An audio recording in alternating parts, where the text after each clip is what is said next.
story's concerning wildlife. It's concerning a rhino. A rhino? Blimey. Right? Yeah, rhino. I used to live in Kenya when I was about 5 or 6 years old. Okay. And we were in this wildlife park in a grey Morris Minor. This rhino started chasing us. There's me and my sister in the back seat. Right. It was like something out of Jurassic Park. Yeah. We were turning around saying, "Believe it, Dad. Just put your foot down, Dad. We're in a field. Put your foot down." This rhino was chasing us. One from Mark here in Derby. Went on holiday for our first romantic holiday to Tunisia years ago. Decided to take my girl into a petting zoo. I got a bag of food to feed the animals. A giant goat then went for me, putting its front legs over my shoulders and proceeding to headbutt me over a fence into one of the pens, covering me in the food and making my nose bleed. I got out of the pen, then the goat and all his mates attacked me again, sending me running and screaming like a girl out of the zoo, with my girlfriend rolling with laughter on the floor.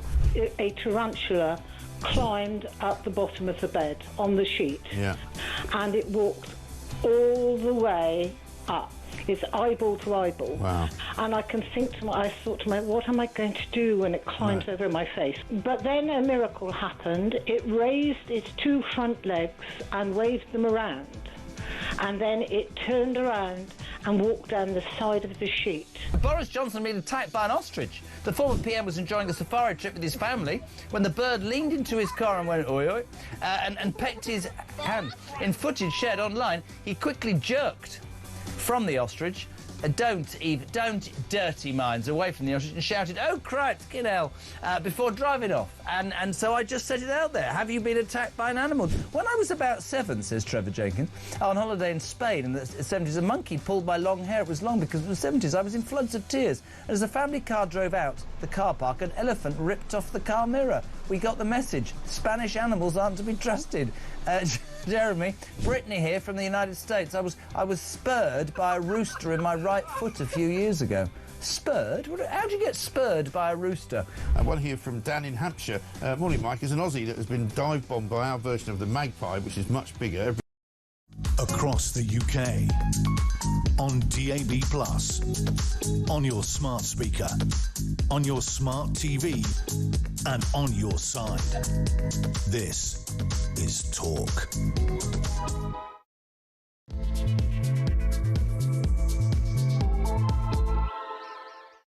A very, very good morning. Welcome to the show. I really appreciate your company. I'm Julia Hartley-Brewer. This is Talk. We are the home of common sense, and whether you're listening on DAB+ radio, on your smart speaker, watching on YouTube or your connected device, I'm here until 1 o'clock and plenty to talk about as always. If you do miss anything of the show or missed anything this week, you want to catch up with it, you can go to my YouTube page. We've called it cunningly the Julia Hartley-Brewer Show, so you've got no excuses. You can find it easily. Hit subscribe and you never have to miss a thing. Coming up in this hour, we're going to be talking about the family of 3, including a small child.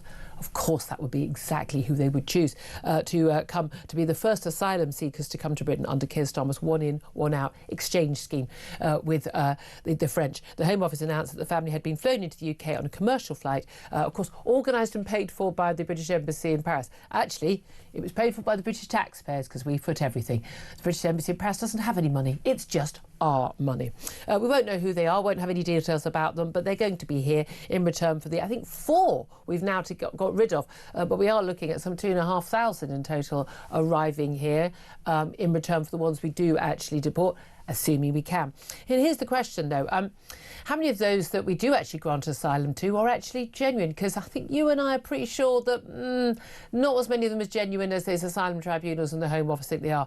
For instance, one man who uses the name DG Osama, who filmed himself illegally arriving here in a dinghy in 2022 after passing through at least 3 safe countries on his way from Afghanistan. He was granted asylum by the Home Office and absolutely fine, apparently, that of him to stay here, apart from the fact that 2 years later, so fearful was he of going back to Afghanistan because of persecution he could face there, he went 5,000 miles back to, guess where? Afghanistan on holiday. He even posted photos of himself at lovely tourist sites and beautiful nature reserves.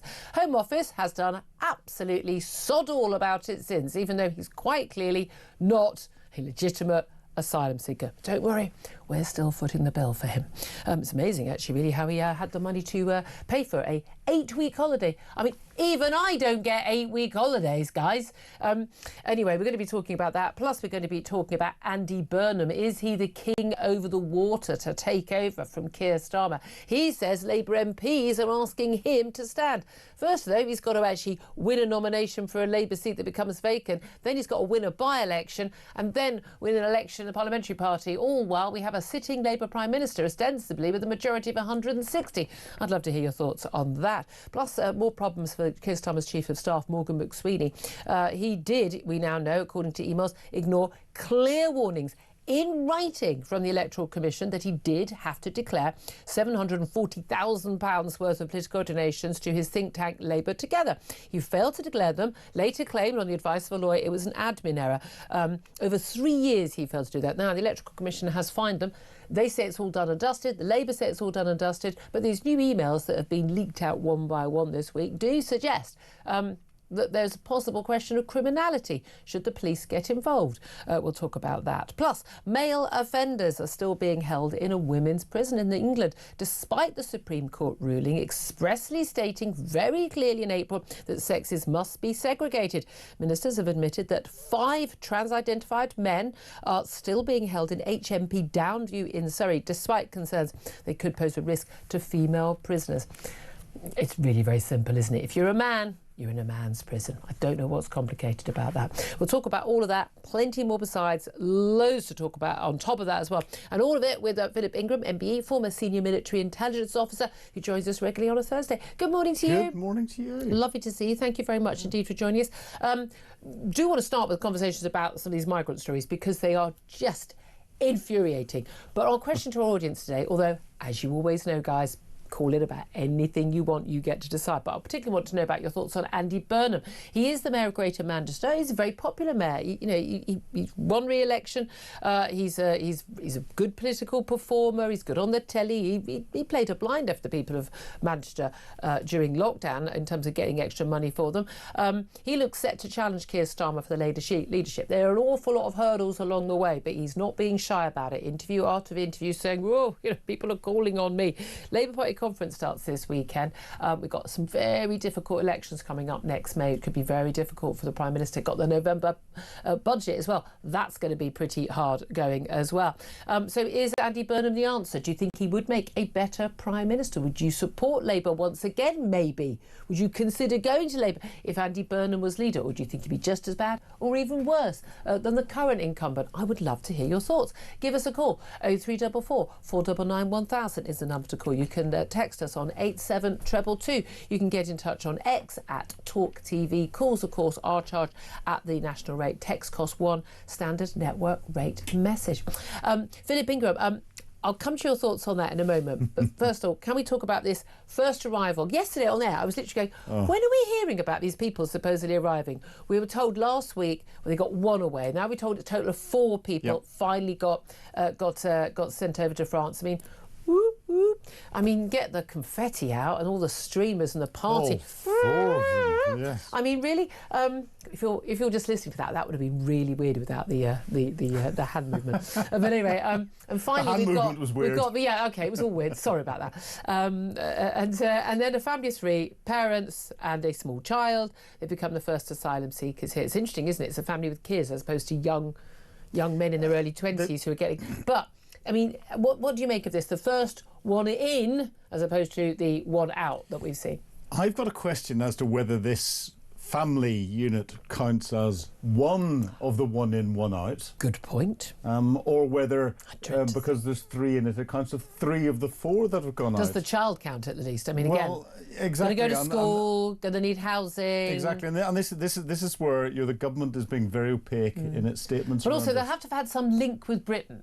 I'm assuming they speak perfect English, but my thing is, here's the thing: it's not like a mother and a child joining the dad. Doesn't sound like it. No, a family of 3 suggests mum, dad, and kid, doesn't it? But and they're in France. I thought France was safe. Yeah, apparently, reading the story behind this, there is now a website where individuals can apply it's for... set up by the government, and therefore there's now a legal route for people to apply for asylum. So there's no need for anyone to come to this country because there is now an official legal route. Yeah. Except, as we know, an awful lot of the largely young men arriving I've got no right on to be those here boats. at all. Everyone says, well, if you set up, this is the bleeding heart liberal argument, but if you set up legal routes, people wouldn't have to come over the dinghies. Most of those people would not get through on the legal routes. And again, we are a welcoming country. There may well be people. I mean, the thing is, there's about 5 billion people around the world who could claim that they would have a better life in our country. How many do we take? If you're already in France, I would suggest you are already safe. And the other thing is, there's a lot of talk about this reducing the migration, the illegal migration that's coming across the channel. My maths was never brilliant, but 4 out, 3 in. Out of what is it? I mean, it's 41,000. 32,000 now. So we've got 31,999 left, but we still have announcements of more to come in. But well done, everyone. This is a great success for the government. Well done, everyone. What is even a greater success is the proof again and again and again that the rate of criminality among people who are coming here as illegal migrants and even among people who are granted asylum is, I'm sorry, unacceptably high. I mean, one too many, but unacceptably high across the board. But a small boat migrant, DJ Osama, arrived here 2022. He happily filmed himself going through all these safe countries in Europe, and then filmed himself on the migrant boat, then filmed himself with the RNLI rescuing him. And then around the sites, here I am in front of the Tower of London, and he granted asylum. No doubt he made a wonderful sob story about being the victim of goodness knows what. Granted leave to remain here. 2024, apparently, all suddenly much safer. And he headed back to Kabul on holiday. I mean, 5,000-mile trip. By the way, all these people, destitute, took 8 weeks holiday. I mean, from what job? I don't know. I mean, I don't know. There are many people in this country who could afford to go 5,000 miles journey to go to the other side of the world, to Afghanistan. It was 8 weeks. Filming himself, national parks and, and all that, having a lovely time, and then comes back again. Home Office, nah, not an issue. I mean, no monitoring, no interest. The guy's got a passport, right? He couldn't have gone in and out of the country, right? So they have a record of this man who apparently claims he cannot possibly go back to Afghanistan because it'd be unsafe. He goes to Afghanistan, he comes back from Afghanistan, and nothing is done. Same as nothing is done about £600 round-trip taxi journeys for asylum seekers and illegal migrants who want to go back to a doctor they first met when they first arrived here.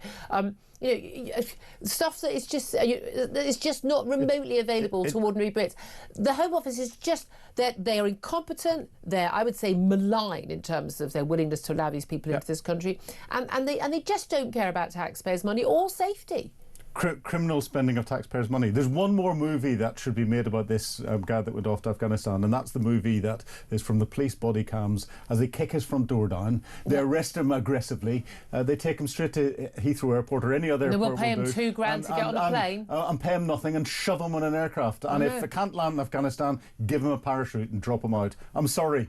Loving your work He needs to be taken out of this country aggressively, and that's where the government can start to wrestle the initiative back. Unless they start to do that, unless we see that, then but these again, people it's like, that are taking the pay. Like all these things, did they know? Did they not? Did they know? If they didn't, they should have. Correct. Once they knew, they should have taken action. No action. And again, with all of these things, whether it's about £600 taxi fare, whether it's about people working illegally in the black market as Uber Eats or delivery riders, or whether it's people going on holiday to the place they said it's far too dangerous to go back to live in, whatever it is, their abject lack of ignorance is scary. Their failure to act once notified, but the fact is they go, oh, we should do something about this. Now it's on the front page of The Sun. Now, I'm sorry, I don't think that government should only act because something's on the front page of The Sun. I say that as a Sun columnist. I think it's outrageous that no action is taken until it's on the front page of The Sun. This is public service, journalism to actually expose this stuff because nothing happens without it. And we see in other European nations. In France, there was an individual who criticised the French government. I think it was an imam from Algeria criticised the French government, and within a day or so of him openly criticising the political structures and Christianity and the French government, he was on a flight back and thrown out of the country. It's the same European human rights legislation applies to him. If the French can do it, why can't we? I know, it's so painful. I'd love to hear your thoughts on this as well. 0344 499 1000 is the number to call. But let's also talk about Andy Burnham, the king over the water, or at least, a couple hundred miles up the road from Westminster. He has done a number of interviews, New Statesman, very much Labour magazine, but also with the Telegraph. Not really, typical Labour territory.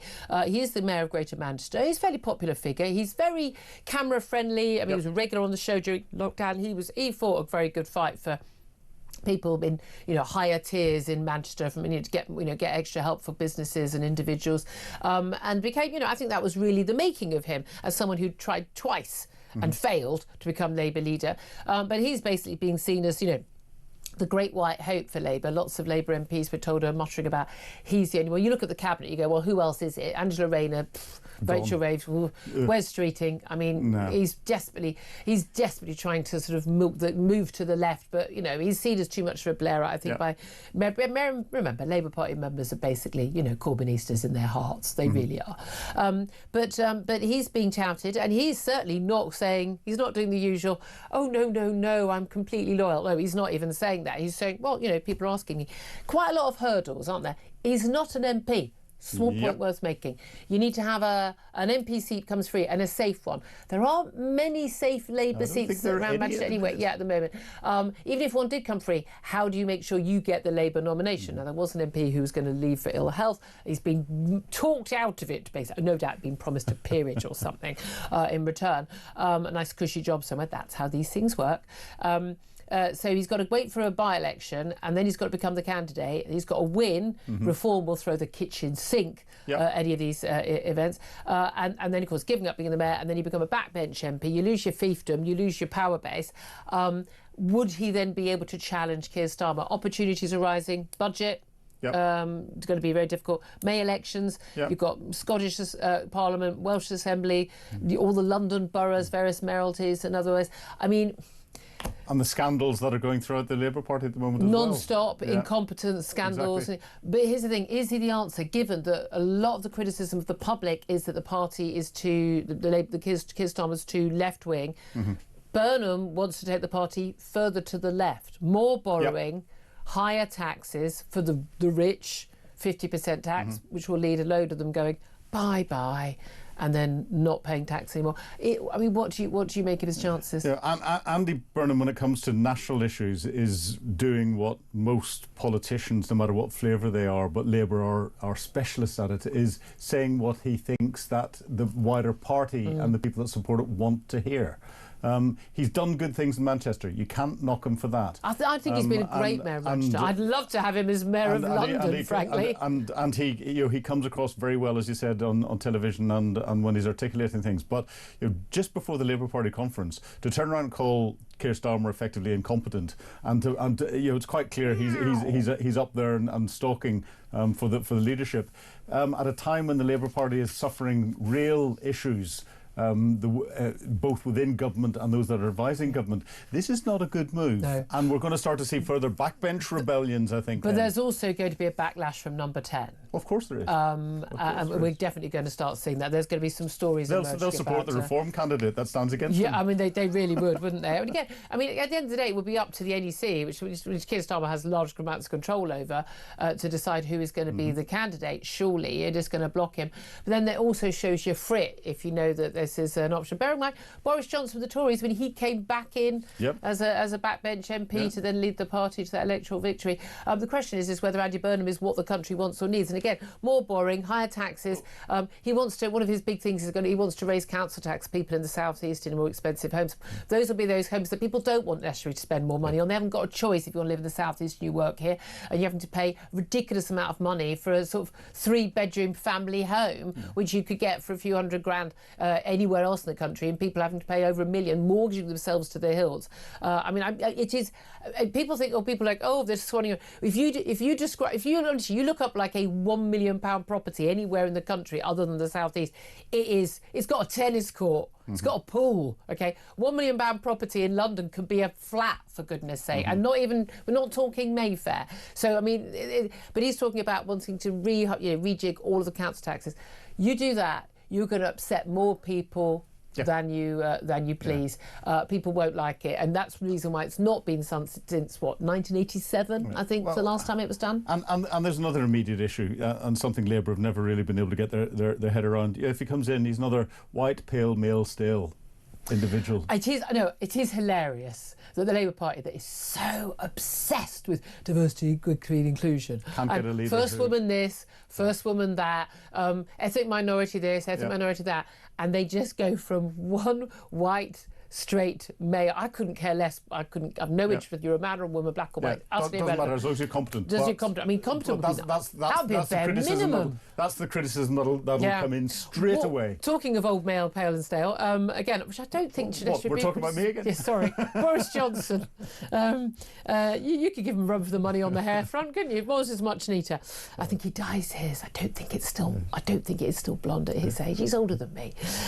Boris Johnson has done an interview. Harry Cole from The Sun, who was on the Mike show a little bit earlier, blasting Nigel Farage as usual, defending the Boris wave of immigration, saying the big concern is illegal migration and we had control of migration.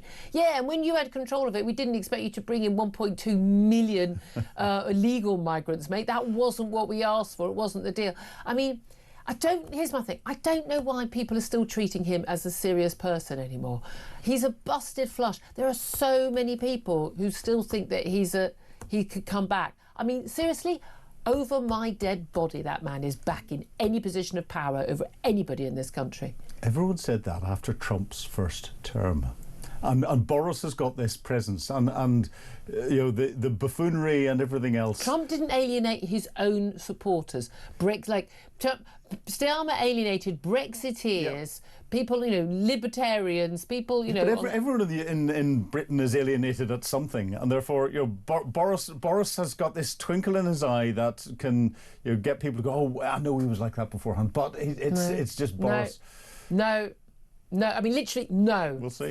No. Yeah. I'll put my 100 quid to charity. I'll put 100 quid to charity. He doesn't come back to a frontline role. End of. Let's also talk about Morgan McSweeney very quickly. Prime Minister's chief aide. Tories are gunning for him. They've got a load of emails. They're slipping them out one by one. But it's really very clear now. He ran this organisation called Labour Together, think tank. He says there was a phone call, they've got no record of it, Electoral Commission, but there was clearly an email in which they wrote to him saying, you must declare all donations over a certain amount.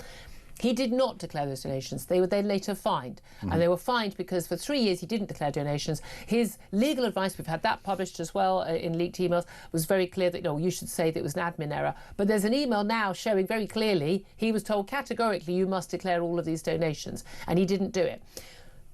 That is very different from an admin error, OK? And he is the Prime Minister's chief aide. We're now looking at a serious question mark over criminality in deliberately hiding donations when this was an organisation aimed at basically wresting the party back from Jeremy Corbyn and then the leadership ambitions of Keir Starmer. Big question marks over the right-hand man of the Prime Minister, who he's given full confidence in, which is always a bad sign. He'll be gone this time tomorrow morning. I mean, good luck, Morgan, love. Yeah. But this is where Keir Starmer needs to be decisive. He needs to get rid of him immediately, because if this is what's dribbled out, there's going to be more that's going to dribble out. Oh, they're clearly doing it page by page. Exactly, and it is highly probable, I'll not go any firmer than that Keir Starmer knew all about it at the time because he was his right-hand man and leading his campaign, and therefore that raises questions of integrity over our Prime Minister. But then there's been so many questions. Had those, at the end of the day, if there were a criminal investigation on Keir Starmer's own metrics, when he said before, there would have to be. But again, this is I said on the show yesterday, I don't know why the Tories want to oust Morgan McSweeney. He's the chief architect of Labour's work right now in government. If I were the Tories, I'd want to keep him there because he's doing a magnificent job. Yes, but maybe they're hoping that it'll stimulate a no-confidence vote on an early election. Well, but that'll be Nigel. A that's no-confidence vote doesn't lead to an early election. That's the thing. It really doesn't. But anyway, we shall see.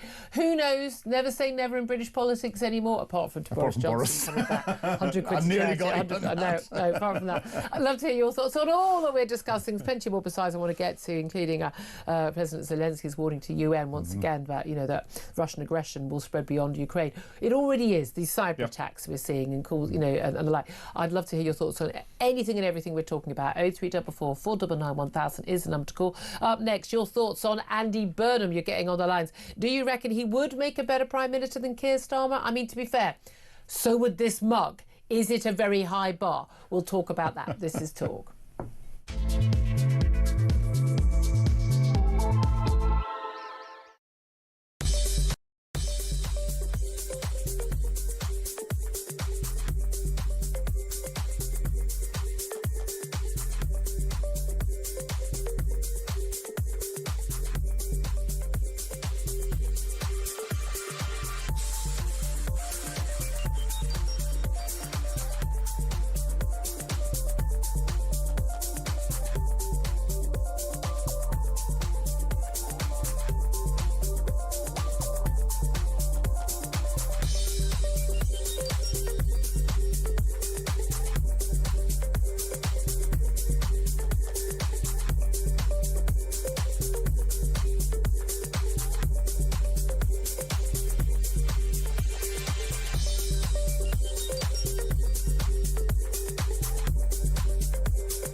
While Reform are in the ascendancy and they're ahead in the polls, Boris still has an appeal to the exact target voters that Reform are going for. Those people that perhaps voted Labour for a long time, then they voted for Brexit, then they voted for Boris in 2019.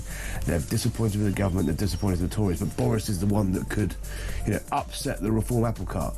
So almost like sort of Van Helsing, they're sort of trying to drive a stake into Boris is down and out, but they just want to really make sure he's not coming back. Plus, on your smart speaker, on your smart TV, and on your side. This is Talk. Very good morning. Welcome back to the show. 10:28 is the time. Coming up very soon, we're going to be talking to the Conservative MP and Shadow Foreign Minister Andrew Rossendale. He'll be live in the studio. First up, let's get to your calls. 0344 499 1000. Your thoughts on Andy Burnham. Is he the king over the water? The Mayor of Greater Manchester is making no secret of his ambitions to challenge Keir Starmer for the Labour leadership and indeed the premiership of this country. But would he make a better Prime Minister, I'm asking you? Well, let's get to the phone lines. Marcus is in Liverpool and wants to have his say. Good morning to you, Marcus. Good morning, how are you doing? Very well indeed. What do you want to say and what do you reckon on Burnham? I don't think he's the right person, only because I know, it says I'm from Liverpool, but I'm originally from Manchester, and I've watched, even though he's very good and he's got a very good voice, Manchester is in just as worse state, really, as London in parts, and I just think he wouldn't have he needs someone similar to him who can go and do the job, but I just don't think he's the right person. I mean, again, I've always got the impression that Manchester's doing rather better than London, keeping sort of, if he's going in terms of crime and things like that. You're saying no? No. If you go in, I mean, you only have to go in on the weekend and see what Piccadilly Gardens is like. I mean, they call it Crackadilly Gardens as a joke. So he's not doing the job that everybody thinks he's doing. So the media stuff looks good. He's in his T-shirt and he's looking the man of the people, but actually on the ground, he's just as bad as Sadiq Khan. I mean, is that possible? Yeah, I think I think personally Labour need to just go. Well, I mean, there is that. I mean, I suppose it's what Labour MPs and then ultimately Labour members think. Thank you for that, Marcus. Appreciate that. Lots of messages coming in on this. Alan says, who says he's going to win a seat at an election? I reckon he'll struggle against reform. Claudia says he couldn't possibly be worse than two-tier Keir. And James says, us up north hate him as much as we hate Starmer. Vote left, get hate. Free speech is dead because of leadership from both Tories and Labour, hence why I don't trust any of them. Archie says he's got more chance of being elected. Wouldn't be surprised to see him mount a coup on Starmer and call a snap election to catch reform off guard. I mean, that would be brave. John says the Downing Street cat would make a better PM than Keir Starmer. However, that's a world away from being a good one. And Lou Shear says he gave part of his salary to the homeless for maybe 1 year and promised to do more to help the homeless in Manchester. It's now more than tripled. How's that going for Labour promises? Fair point. By the way, Andy Burnham has just been doing another interview. I mean, he's got Beeb interviews, done the Daily Telegraph, done the New Statesman. Andy Burnham, you're welcome on here any time. But he said that that Labour MPs are asking him privately to challenge the Prime Minister. Says he was asked a direct question, answered it directly. He said, it's not up to me, it's not my decision. It's got to be about more than a personality contest, he said. Although at the moment it does seem to be that, doesn't it? Well, let's go to David on the line. He's calling in from Sheffield. Morning to you, David. Yeah, I'd just like to start off by saying that I'm nearly 70, so I remember when the public utilities were owned by the government and the nationalised stuff and all like that. So I completely agree with him on that. And as far as Keir Starmer, I think that's the way Keir Starmer ought to go. Because so nationalised utilities, yeah. Yeah. But the point about this Manchester mayor, and I need him to say this, we've got a fantastic problem with debt. And that debt's, a lot of it's caused by funding the national health. And a lot of that, we've got to say, may be caused by immigration, putting strains on doctors, hospitals, schools, everything else like that. So we need to hear what he's going to do about immigration, and he's not mentioning it as far as I can. Well, he also wants to get another 40. He wants to borrow. Yeah, but he wants to borrow 40 billion quid to build more council houses. How can we borrow another 40 billion more quid? Yeah, but listen, I don't disagree with that. You've got to understand some of these policies. I'm for because I was brought up in the 1970s. Yeah. When people went into homes on their own estate, looked after by the councils, and the people who worked in them were people who knew the old age pensioners in the homes. So it worked a lot better. But what I'm saying is, that's okay with me. But if you're coming into the politicians nowadays have to deal with current issues. And the biggest issue is immigration and the strain it's putting on this economy. And he hasn't got an answer on that. Deny that. And he's got to come on television and he's got to say, right, I'm going to fund it by debt, which he probably will do, or I'm going to stop immigration, like Farage says, and we you know what I mean, we're going to resolve it that way. He's got to come and tell us what modern policy he's got. He just can't hold back. You can have some popular policies that Labour voters might like, but at the end of the day, you've got to actually deal with the stuff that ordinary voters are also talking about, and they are rather different from Labour Party members. David, interesting call. Thank you very much indeed. Philip Ingram, that's a very fair point. We need to know. Again, it's like Nigel Farage. You know, we need to have a range of policies from you if you want to be the next Prime Minister. You can't just go on about immigration all the time. We need to know what you're going to do about schools, about NHS, about benefits and things like that. And the same from Burnham. You can't just talk about let's build more council houses and, I don't know, pay rises for nurses or whatever he'll say. You need to actually talk about how you'll deal with the other big issues of the day, like crime, like immigration and debt. Yes, but Keir Starmer got in without having any policies. And, you know, change. I was going to give change. I was talking to someone who was in the front bench in the run-up to the election, and I said, when are you going to start producing policy with plans behind them? And he said, we're not, because the other side are going to lose. So Nigel Farage doesn't have to. He just, the way we have politics by soundbite, he just needs to keep regurgitating the soundbites. Yeah, and us voters are more for us for not demanding that people tell us what they're going to do. Right, well, we'll take another quick break. Do keep your calls coming in on any topic you want to talk about. 0344 499 1000. Up next, we are going to talk to Andrew Rossendale, Shadow Foreign Minister for the Tories. He's going to be in the studio. Stay tuned. This is Talk.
across the UK, on DAB+, on your smart speaker, on your smart TV, and on your side.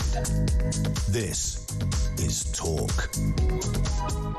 Good morning, welcome back to the show. I'm Julia Hartley-Brewer. This is Talk, the home of common sense. Philip Ingram's still with me, delighted to be joined in the studio now. We'll sit by Andrew Rossendale, Conservative MP and Shadow Foreign Minister. Very good morning to you. It's Andrew, not Andre. I did hang on. Did I say said Andre? Anyway, it's Andrew. It's because I was just reading some news about the former French President Nicolas Sarkozy found guilty of criminal conspiracy in the case over Libya. I mean, name me a French president who hasn't been found guilty of something, but there we are. Andrew Rossendale is here. Thank you so much for joining us. Let's talk first of all about immigration. A family of three are the first, one in, one out. So far, it's 3 in, 4 out of migrants in this little exchange scheme we've got with Emmanuel Macron. At the same time, we've got the news of an Afghan dinghy migrant who arrived in 2022, claiming he couldn't possibly get back to Afghanistan. It was so unsafe, granted asylum, and then sodded off there on an 8-week holiday last year. Home Office does absolutely nothing about it. He's still here. What do you make of both those stories? So I think the entire situation is an absolute failure of the overall British state.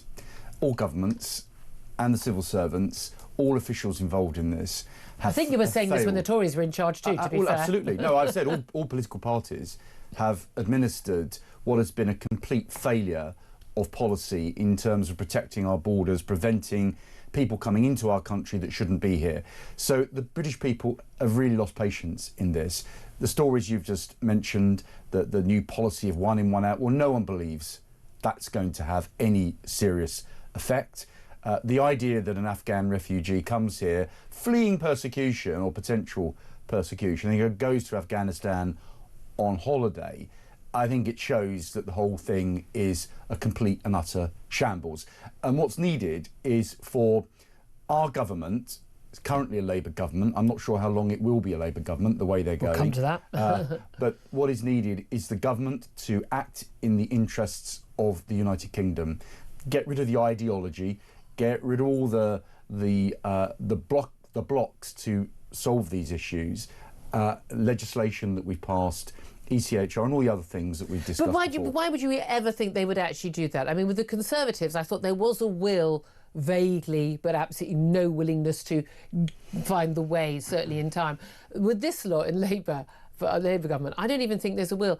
Most of those people, when I've interviewed them long in the past as a journalist, they're pretty much open borders through and through. They don't really think it's an issue that people come here either legally or illegally to this country and get to stay here. They really don't. No, they don't believe in it. They don't really want to protect our borders. They don't really want to get tough on immigration and have a sensible immigration policy that actually benefits Britain. Of course, this all started under Tony Blair. All of this massive, I think, outrageous policy of open borders effectively is what we've had since those years. The Conservatives promised in every manifesto in all those elections, with all the different prime ministers we had, to do something about this. Bring it down to the tens of thousands net migration. We failed to do it. Any prime minister, I think, in modern times who saw the importance of protecting British borders and limiting immigration was Mrs Thatcher, and under her time in office, she emphasised the need for those who do come to our country to integrate into British society and to limit the numbers of people coming in. Well, one person who definitely apparently said one thing and did another when it came to immigration was Boris Johnson. He's done a big interview with the Sun's Harry Cole, who was talking about it on Mike Graham's show earlier today. Boris Johnson defending the Boris wave of 1.2 million arrivals to this country from abroad, largely from the Indian subcontinent. Limited people coming from Europe, but I don't think people were saying, what we really need to do is not have, unlimited migration from Europe, but let's just take it from the rest of the world. That wasn't what the British people wanted when they said, let's take back control in the Brexit referendum, and indeed in the 2019 election that gave Boris Johnson the premiership, confirmed him in it. I'm sorry, but he's been defending that and saying, people are concerned only about illegal migration, not legal migration. Do you think he's right? No, I'm afraid he's not. So it isn't just about those coming in through illegal means on the boats or however. Lorries it was before, now it's boats. There's still lorries as well. There's still lorries too. people are worried about the overall increase in the population, which is unsustainable and is not wanted.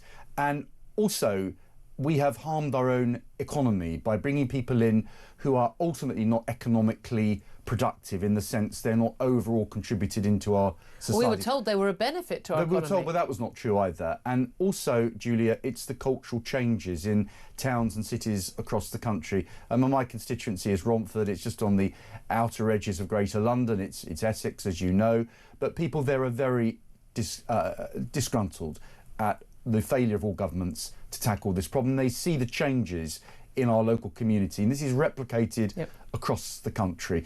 So my party needs to step up. We need to be radical. We need to get a grip on this seriously. And I think that some of the failures of previous Conservative governments need to be called out. Well, there's an awful lot of talk about Kemi Badenoch's leadership of the party, and looking ahead to, say, the May local and Welsh Assembly and Scottish parliamentary elections, whether or not she will survive past next summer. Lots of questions also now about the Prime Minister, whether he will survive. It is an extraordinary situation that only 14 months into his premiership, with a huge, 160 majority, that Keir Starmer should be facing a possible threat. But Andy Burnham, apparently the king across the water, the mayor of Greater Manchester, is apparently looking to challenge Keir Starmer. He's really making no bones about it. He's been quite honest about it. Of course, he does need to, find a by-election to fight, get himself nominated for the seat, win the seat, and then win a parliamentary, challenge and then a parliamentary election to become leader of the Labour Party. Do you think he would make a better Prime Minister than Keir Starmer? Would you be more worried about him being the next Labour Prime Minister and the Tories having to fight him? I think for the country's sake, I think pretty much anybody would be a better Prime Minister than the one we've got at the moment. We're heading into a very dark place as a country. In every area of policy, this government is failing. It's failing the entire nation. So the quicker Keir Starmer leaves office, the better. You think he specifically is the problem? And if no, so, I think why? it's the entire Labour Party, because they are wedded to this left-wing socialist ideology, which is an absolute calamity. It's dragging our country down, and we need a serious change. Isn't there an government. argument? I remember a number of Conservatives saying to me on and off air about, well, if you don't vote Tory at the next election, your audience, they're going to end up with the Labour government. And I remember one of the arguments I put back to them, and many on social media as well, pointing out, you know what, maybe, well, A, you lot needed to be punished for the failures on issues like immigration and the like, and secondly, and tax as well, and secondly, I was always of the view, maybe the country need a little dose of what a Labour government would be like, because this idea that, they can promise everything and then, oh, look, it turns out government's a little bit harder than you thought. There are harder choices, and you've got exactly the same financial constraints that the Tories had faced. Do you not think there's actually a strong argument that actually this government playing itself out over 5 years might be a little bit of medicine that the country and the voters need? Well, it's only when we get a Labour government that people realise how bad it is. Now, Tony Blair actually did quite well to begin with, and people thought he was not a bad Prime Minister. I voted for him in '97, along with lots of other people. OK, I didn't. But anyway, he got in, and we are living with the legacy that he left. He left a terrible legacy for this country, and we are still working within the new constitutional framework that he imposed on us, I think, in quite an undemocratic way. And part of this open borders immigration policy was really the kind of policy that started under his premiership. So the Labour Party needs to go from office, but no party at the moment can be guaranteed that they could stop a left-wing coalition. If Labour lost pretty much half their seats, they could potentially go into a coalition with Lib Dems, with Greens, propped up by SNP, Plaid Cymru. I mean, who knows what's coming down the road? But we need a right-of-centre government, and my belief very strongly is that those on the right of centre of British politics need to start talking. Well, I was going to say, because you guys on the polls right now are not going to be that government. Julia, as you know, I believe that our country should come first. And there are times when all parties have to think about what's best for the United Kingdom, and absolutely we need a change of government and we need a right-of-centre government. Here's the thing. Whatever makeup Lots of people have gone to Reform because they don't like the Tories anymore. The Tories joining forces with the Reform could damage both the Conservatives. Your Lib Dem wing, third of them, they head off and vote Lib Dem or Labour or Green, whatever it is, and then Reform lose a load of their votes. You're guaranteeing the next Labour government at that point, aren't you? Well, actually, I'm not coming with one prescribed plan for this, but I do think there's a mood in the country to go back to sound economic policy, reducing public expenditure, seriously dealing with immigration, repealing a lot of the Blair legislation, getting rid of the woke agenda completely because that's dividing our society. Net zero, well, we know that's got to go. That's completely unsustainable. And if sensible politicians on the right of centre can come together and work out how we can implement such a plan, I think the British people would thank us. I love the sound of all of that. You're a shadow minister. I mean, some of the things like you said on net zero, that's not party policy. You're going far further than your own leader. I talk on foreign affairs. I'm a shadow foreign affairs minister, and so here I'm talking as a Conservative MP, representing my constituents and telling you, Julia, what they're saying. Okay. And they're saying what I'm saying. I just want to ask you very briefly about Zelensky. Talking about foreign affairs, President Zelensky, the Ukrainian president, spoke at the United Nations yesterday. I think such a time rather better than Donald Trump, who flashed a whole load of news stories with his big speech. Zelensky's biggest warning was basically, having looked a bit chipper after what Donald Trump had to say to him and publicly about basically he's losing patience with Putin and Zelensky and Ukrainians should take back their land and more. We're not quite sure what he means by that. But he's warning that, basically Putin's threat is not just to Ukraine. He's going further afield. We've seen these jets going into NATO airspace. We've seen these cyber attacks. No one is ruling out cyber attacks coming from, Russian paid bots or the Russian government. How big is that threat, do you think? So I think that Donald Trump, to start with, believed that he could sit down with Putin, sort it out, end the war and move on. Actually, we all hoped that could be achieved. It was never going to happen. But it hasn't happened. And I think the President of the United States is now seeing that Putin is someone that you simply cannot trust. The Russians are always playing games, and we hear today that there's a cyber attack in Denmark. The other day we saw something happening in Estonia.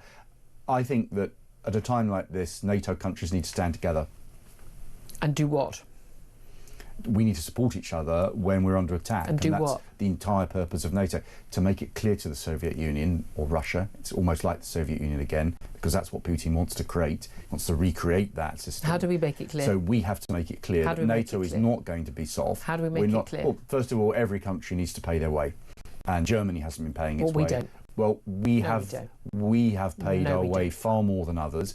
But we need to increase our investment in defence far more than we've been doing in the last 20, 30 years. When we had this so-called peace dividend, which actually has been a false hope. We need to start rebuilding our armed forces, investing our defences. Deterrence is the only way to deal with Putin. OK. Andrew Rossendale, very much appreciate you joining us for that. Very quick word from Philip Ingram on that. Yeah, I think the only message that Putin will see is force, and more Article 4s being signed by NATO is just collective finger waggling and a collective stiff letter. We need to do something more, much firmer than that. Well, we'll talk more about that later in the show. Thank you, Philip. Thank you very much, Andrew Rossendale, Conservative MP, Shadow Foreign Minister, joining us in the studio. We'll take a quick break. Up next, we're going to talk about why are men, whether they identify as women or not, being held in women's prisons. It was mad in the first place. It's also illegal after a Supreme Court ruling. So why is it still happening? We'll talk about that up next. This is Talk.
Good morning, welcome back to the show. Oh, I've finally got a red light on. Good morning, welcome back to the show. I'm Julia Hartley-Brewer. Thank you for joining me. 10:53 is the time.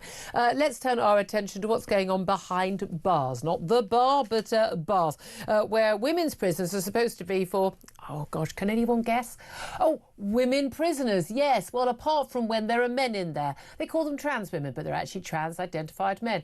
And it's now emerged that 7 men who claim to be trans have been moved into women's prisons in England in the last year. 5 still remain, despite a Supreme Court ruling earlier this year made it very, very clear that single-sex places were for single sex only. And if it's a women's prison, it's only for women. What is complicated about that? Well, who knows? Let's talk about it with Ian Etchison. He's a former prison governor and author of Screwed, Britain's Prison Crisis and How to Escape It. A very good morning to you, Ian. Good morning, Julia. Thank you for joining us. I mean, we all remember the big hoo-ha over what was happening in Scotland when Nicola Sturgeon, then First Minister of Scotland, that seems a long time ago, was basically defending having a man who called himself Isla Bryson, was actually Adam Graham, who transitioned miraculously to pretend that he was a woman by putting a wig on and some fake boobs, but it was quite clearly still an intact male after being convicted of 2 rapes. And Nicola Sturgeon was forced in this ridiculous situation of defending whether or not he could or could not go into a women's prison. I think most of us are flabbergasted to learn that so many men are in women's prisons. Well, yes. I mean, this is pretty bananas, to be honest. As you've said, HMP Downview is a women's prison. Inside that prison is a separate unit called E-Wing, I believe, and that is to house trans-identifying male prisoners. Now, those offenders are allowed to mix with women in the main prison. So to suggest, as the MOJ are trying to suggest, that the Ministry of Justice, female indeed, separate female estate, is a bit like saying my bedroom is completely separate to my house. It's ludicrous obfuscation. And it's even worse than that, because we've now learned, and we only learn things about what happens inside prisons because of independent sources like the Independent Monitoring Board in this case, or His Majesty's Chief Inspector of Prisons. We never hear about these things from the Ministry of Justice. But we've heard from the IMB report that the situation's even worse, because where it used to be the case that an individual prison officer would be attached to a trans-identifying male offender when they were mixing with women. This is now not possible, probably because of staffing issues. Yeah. So they're under the supervision, in inverted commas, of staff in the general population of the... But why do they think they need to be under supervision? Because they're clearly, as men, behind bars, a threat to a woman also held behind bars. I mean, so therefore that tells you they shouldn't be there. I mean, do we know whether any of these men... Let's not... I hate when people say male or female. They're men. Let's not let them steal these words. Men and women. Do we know if they are, you know... are they intact? Have they still got their meat and 2 veg or not? Because we know that the vast majority of people particularly men who do claim they've transitioned, haven't even had any, let alone any surgery, even any hormone treatment. But either way, they are still, they're still a man to everyone else, as far as we're concerned. Well, E-Wing, the separated unit for trans-identifying male prisoners, was created by 2019. And I believe the concept then was that if you held a gender recognition certificate, and you could be housed there. Now, a gender recognition certificate, as you and I both know, does not mean that you're suddenly transformed genitally into a female. So there are people who are wandering about in the prison, supervised only by officers in the mainstream of the female prison, who are biologically male.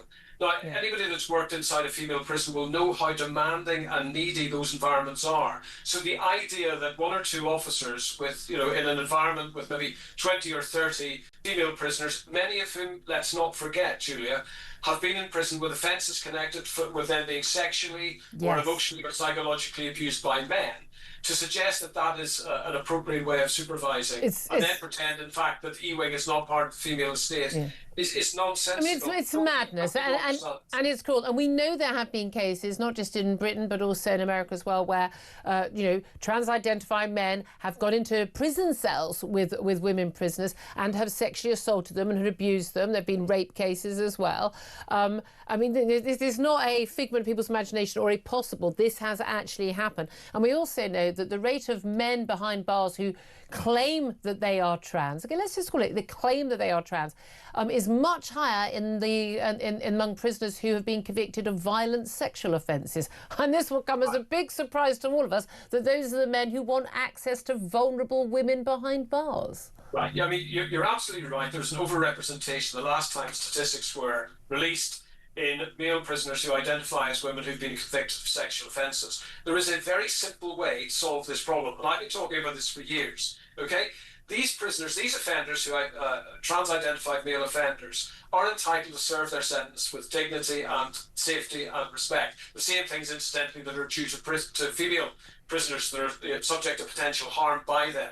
So what we should do, and the prison service has done this for years, the prison service has units that separate people by virtue of characteristics or offence. They're called vulnerable prisoner units. Yeah. We should set up a vulnerable prisoner unit for trans-identifying male prisoners in a male prison. Yep. So those people can be safe to be themselves, but they can also be separated from women that they pose a threat to. Yep. And they can serve out their sentences. Yeah, it's really not complicated, is it? It's such a simple solution, and it needs to be done. And again, I find it extraordinary our own prison system doesn't obey the law, as clearly made obvious by the Supreme Court earlier this year. Thank you so much for joining us, Ian Atchison, a former prison governor. Apologies for the quality of sound there, but I'm sure you understand why we want to get through on that. Philip Ingram, I'm going to ask you for your comments on that a little bit later in the next half hour. Love to hear from you as well. 0344 499 1000. Your thoughts on that. Your thoughts on Andy Burnham. Would he, as many in Labour suspect, make a better Prime Minister than Keir Starmer? I'd love to hear your thoughts. Give us a call.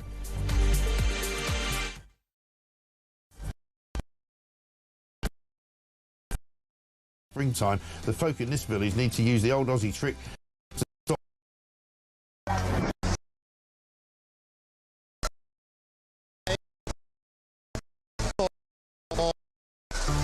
Three, two, one. 8722 starting to the word talk. Who would you send to space and why? The person I would look to send to space would be Mr. Keir Starmer. And then I would tell the Galactic Empire that he was part of the Rebel Alliance and let them blow him away with the Death Star. No Brits was involved, no fingers could be pointed. You carry on taking the medication, George. Yes, I'd send all the Labour government to space with a one-way ticket and throw in the SNP for being useless. They're all a bunch of... Oh, all right, fair enough. One person, quite frankly, I think needs to go to space in a one-way journey is Jeremy Kyle.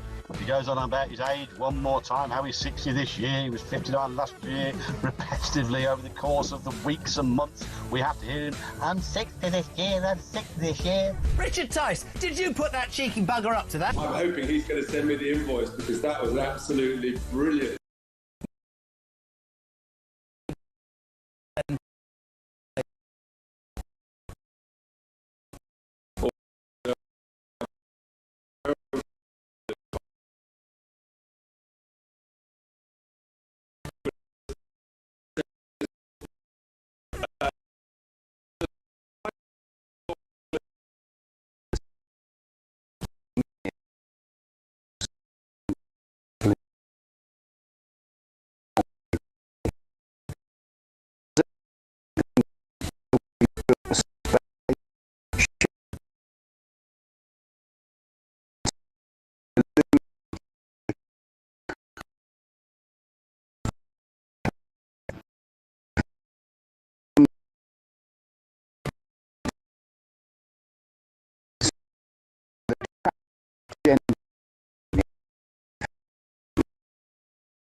Across the UK, on DAB+, on your smart speaker, on your smart TV, and on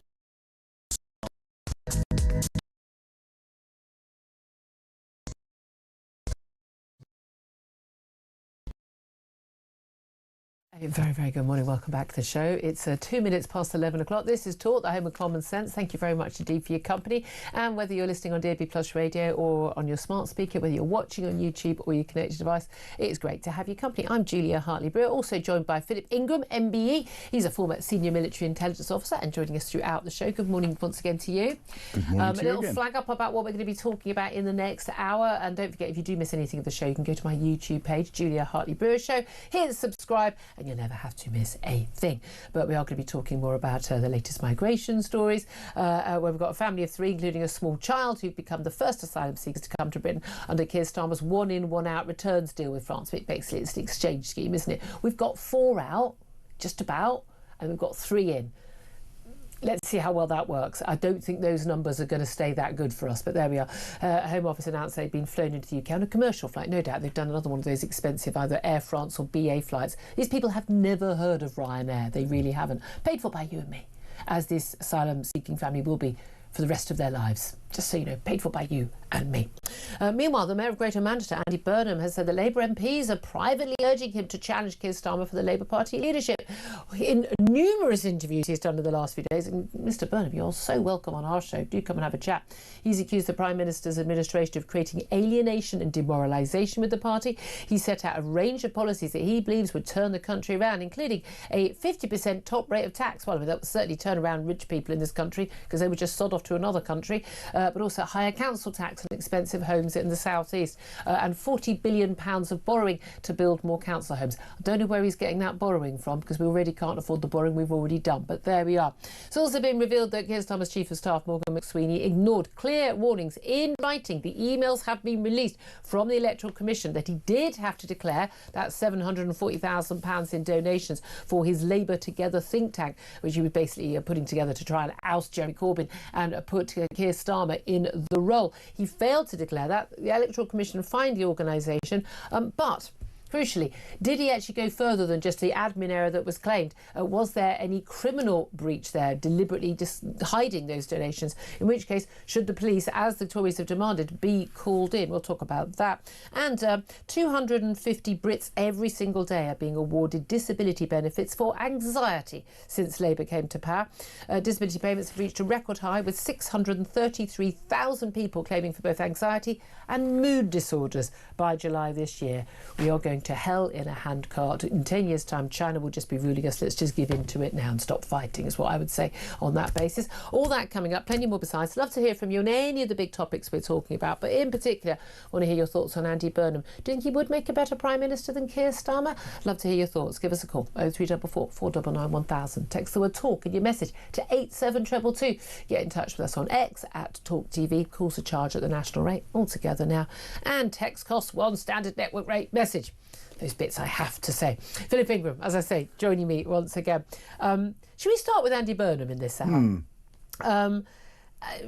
He's just doing this whole, you know, when the Speaker is elected, and then there's this, people don't know in the Commons, there's this wonderful thing with the House of Commons Speaker is dragged to the Speaker's chair and, oh, no, I don't want to, having lobbied behind the scenes desperately for the gig, because you get the big state apartments and all the glory. And no, not me. And they have to, it's part of the game. And the game. And this is Andy Burnham going, oh, it's not me.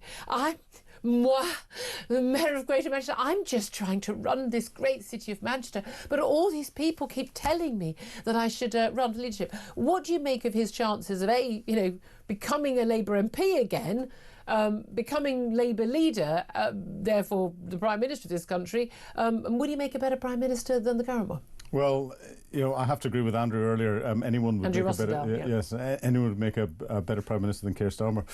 But and Andy Burnham has, on the surface of it, done good things in Manchester. We're hearing lots of people saying he hasn't in reality. We had a call earlier saying it sounds good, but actually on the ground it doesn't feel any different. Exactly, and I'm seeing the same on social media. So it's interesting, the persona against the reality that people are giving us, and remembering it's just one side of the reality that we're hearing. But he seems he's to be a better communicator, and we know that. He talks human.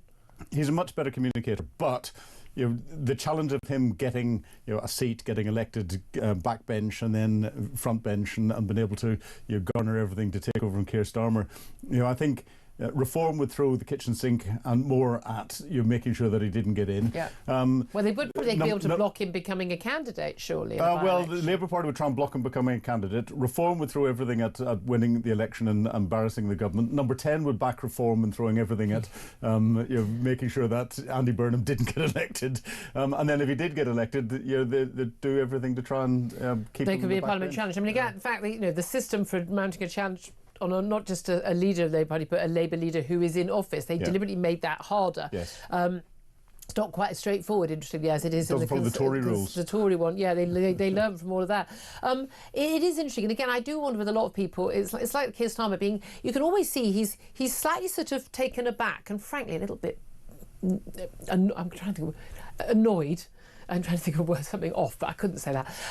That people are asking questions. It's a bit sort of like irked by, who do you think you are?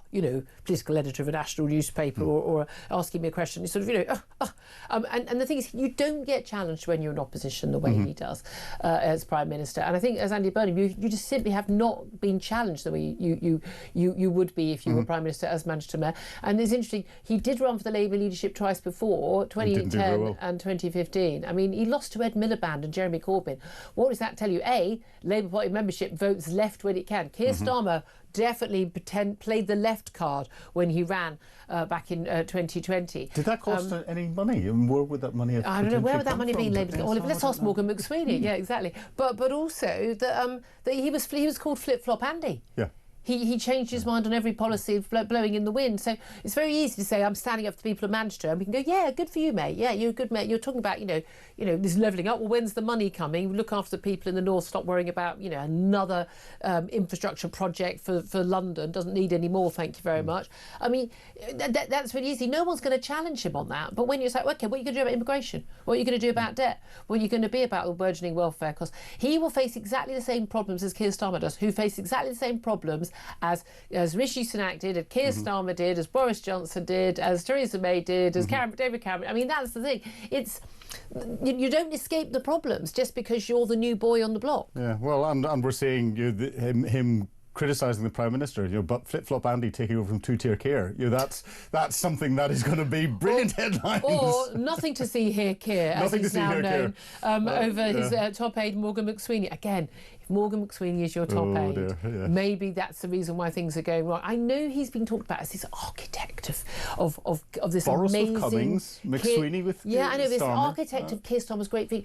Keir Starmer, we know on the polls, Keir Starmer did not win the election. The Tories lost the election. They've plummeted in the polls on virtually everything, every metric they've done. He's the man who's in charge of everything, all these new phases and new relaunches. Everything fails. Every speech hits the wrong note. He hasn't got a clue what he's doing. He's no good at communicating. He's no good at running. But for some reason, the Tories think it'd be a good idea to try and get rid of him. I think they're insane. I think they're the ones who are putting out this drip, drip, drip of these emails regarding the dealings between Morgan McSweeney, again, a man most of us would not recognise in the street, who is this key figure in Downing Street, very much involved in the Lord Mandelson appointment and all of that. But we now know that he was told by the electoral watchdog, the Electoral Commission, back in 2017, that any donation to his organisation, Labour Together, a think tank, would have to be declared. It's in writing, OK? He says he was told that it wasn't needed to be in writing, but there's no record of that phone call. OK, but there is a record of him being told in writing that it was. He then, for 3 years, didn't declare any of these donations. He's got fined. Electoral Commission said it's done and dusted. Tories are now saying you need to investigate, and the police need to be involved, because we now know that he was advised to say it was an admin error when it wasn't. He was told he had to. How you don't admin error 740 grand's worth of donations and not know about it? This is not a couple of taxi receipts, especially or when someone you've asked donating the question some and someone t-shirts. said you need to declare it. Yeah, is now looking very, very dodgy. I mean, I would say this is a story that definitely now has legs. I imagine there are more emails to come. The way this has been dripped out, there's going to be a killer email at some point. The Prime Minister has expressed his full confidence in Morgan McSweeney. Well, he did that in Lord Mandelson. He did that in Angela Rayner. He did that. He's expressed it numerous times in Rachel Reeves, and no one thinks she's long for the job. Do you think it's only a matter of time before he has to go? Well, Malcolm Sweeney has got a defence. As clearly his glasses prescription isn't right, and I've heard he's off to Bernard Castle to go and get some eye tests. Couldn't he just ask Lord Ali to give him a new pair? Isn't that what you do? I think he's tearing a leaf out of the Dominic Cummings. I pay for my own glasses. The Dominic Cummings book of excuses. It's not going to fly. It's not going to fly at all. He has to go. There's too much hard evidence coming out now, and the longer Keir Starmer leaves it, the more he's falling foul of his own accusations of previous prime ministers and not making decisions quickly. Absolutely, and again, they just keep doing this stuff, and they just virtually every single one of them. I mean, okay, in this case, the Tories are whipping it up, but nevertheless, it was a problem of their own doing. Their unforced errors are off the scale. Oh yes. Oh yeah, and this is such a short period of time into the government. Well, this is the thing again. It's the fact that people are talking about Keir Starmer facing a leadership challenge only 14 months into an election where he's got a majority of about 160. Yeah, it's quite extraordinary. I've never seen anything like it. We'll now see the backbenchers forming little factions, and those factions starting in-house fighting, and therefore you'll get fighting in the backbenches. You've got fighting in cabinets already in government. But the key thing is, and the thing will rattle itself apart. Labour voters who are disgruntled and Labour MPs are disgruntled. Labour MPs are disgruntled because they want to make sure they can still, get a big fat mortgage like Angela Rayner and pay their bills come 2029. They're facing that threat. They can see the polls. They know what's going on. There's no way they're going to let Keir Starmer now run for another term in office unless, bar a war that changes everything in the polls. And I find that very unlikely. That it would actually change. War's more likely than it changing the polls. I was quite wrong at the beginning. I said, there's no way to oust this guy. He's in for 5 years. Quite wrong about that. Never say never. I've learnt that to my cost. But at the end of the day, whoever's in charge, they are still facing the same issues. And Labour backbenchers, Labour voters, the reason they're annoyed with Keir Starmer is they think he's not right-wing enough. So, apologies, not left-wing enough. They want more money for benefit. They don't want any benefit cuts. They want more public sector pay awards. They want nationalisation of many public utilities. That's actually a very popular policy overall for an awful lot of voters. They are concerned about immigration, but not in the same way that Tory and Reform voters are. More money for the NHS. More borrowing. Money for everyone. Higher taxes on the rich and business and all of that. They want all of that. Great, good luck with that. The country will be bankrupt within a couple of years of that. Whereas actually most voters are saying, you need to get to grips with welfare, you need to get to grips with immigration, you need to get to grips with things like crime, you need to get to grips with the burgeoning debt, and also understand really that you can't just keep taxing the rich until the pips squeak, because the pips leave the country. They don't squeak, they go and pay their taxes elsewhere. I know a lot of people, if their tax rate went up to 50%, they're people who came from absolutely ordinary backgrounds, who worked incredibly hard, very long hours, and done really well in life, and they're earning those sort of salaries where it was 150k, you start paying 45% tax, plus your national insurance, you're paying over 50%, over half the money you earn, you're paying in tax. Those people will just say, I'm out.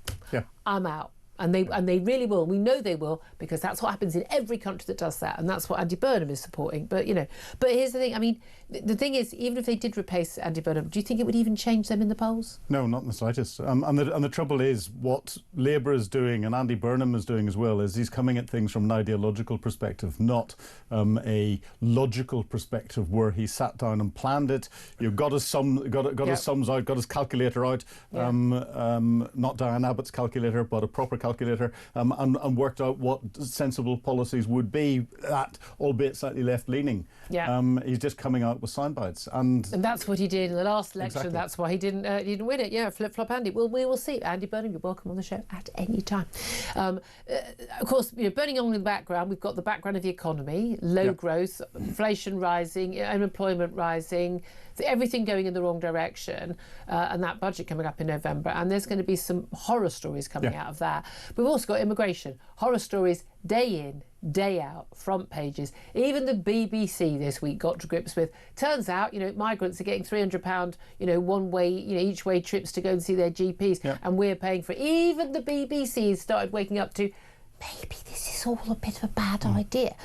That is such a big change. But the latest two stories we've got this, family of three, the first one in, one out of the migrants to arrive in Britain. We've got an Afghan dingy migrant who filmed himself coming over through all these safe countries. He's granted asylum here. 2 years later, he goes back to Afghanistan on an 8-week holiday, films that. Home Office does absolutely nothing. We also know that foreign criminals, even Romanians, we're paying them £2,000 to agree to be deported. Why are we paying people $2,000 of our hard-earned money to be deported, especially Romanians. I mean, seriously, they're in the EU. We can just send them back anytime we want. We should be doing that. And it's interesting, I read this morning that the Home Secretary is concerned that all of this money is being spent out of her department. She should, she should know already. She should know already. Someone in her department has signed this off. It's only when it's on the front page of the Sun that they actually care about this stuff. Yeah, and this is where it shows how your journalism holding part to account needs to do more and more and more, because they don't hold themselves to account. They're not looking after taxpayers' money in a way that we'd expect the government to do. They're deliberately wasting it until they get caught out. I mean, we even had a migrant who got this £600 round trip to go and see his old GP. You know, seriously, you move house, you're not entitled to go back to your old GP. You have to move. University students, you have loads of people like me, a youngster going off to university. You have to transfer to your university's GP surgery, and then you're not allowed to go to your local one. They literally won't treat you because you're not registered at that GP surgery. But migrants alone are allowed to go back. Oh, you first arrived here. Oh, fine, 400 miles away, not a problem. Get a taxi. But they're not given a train ticket. They're not given the money for a train ticket, but they are allowed to get a taxi.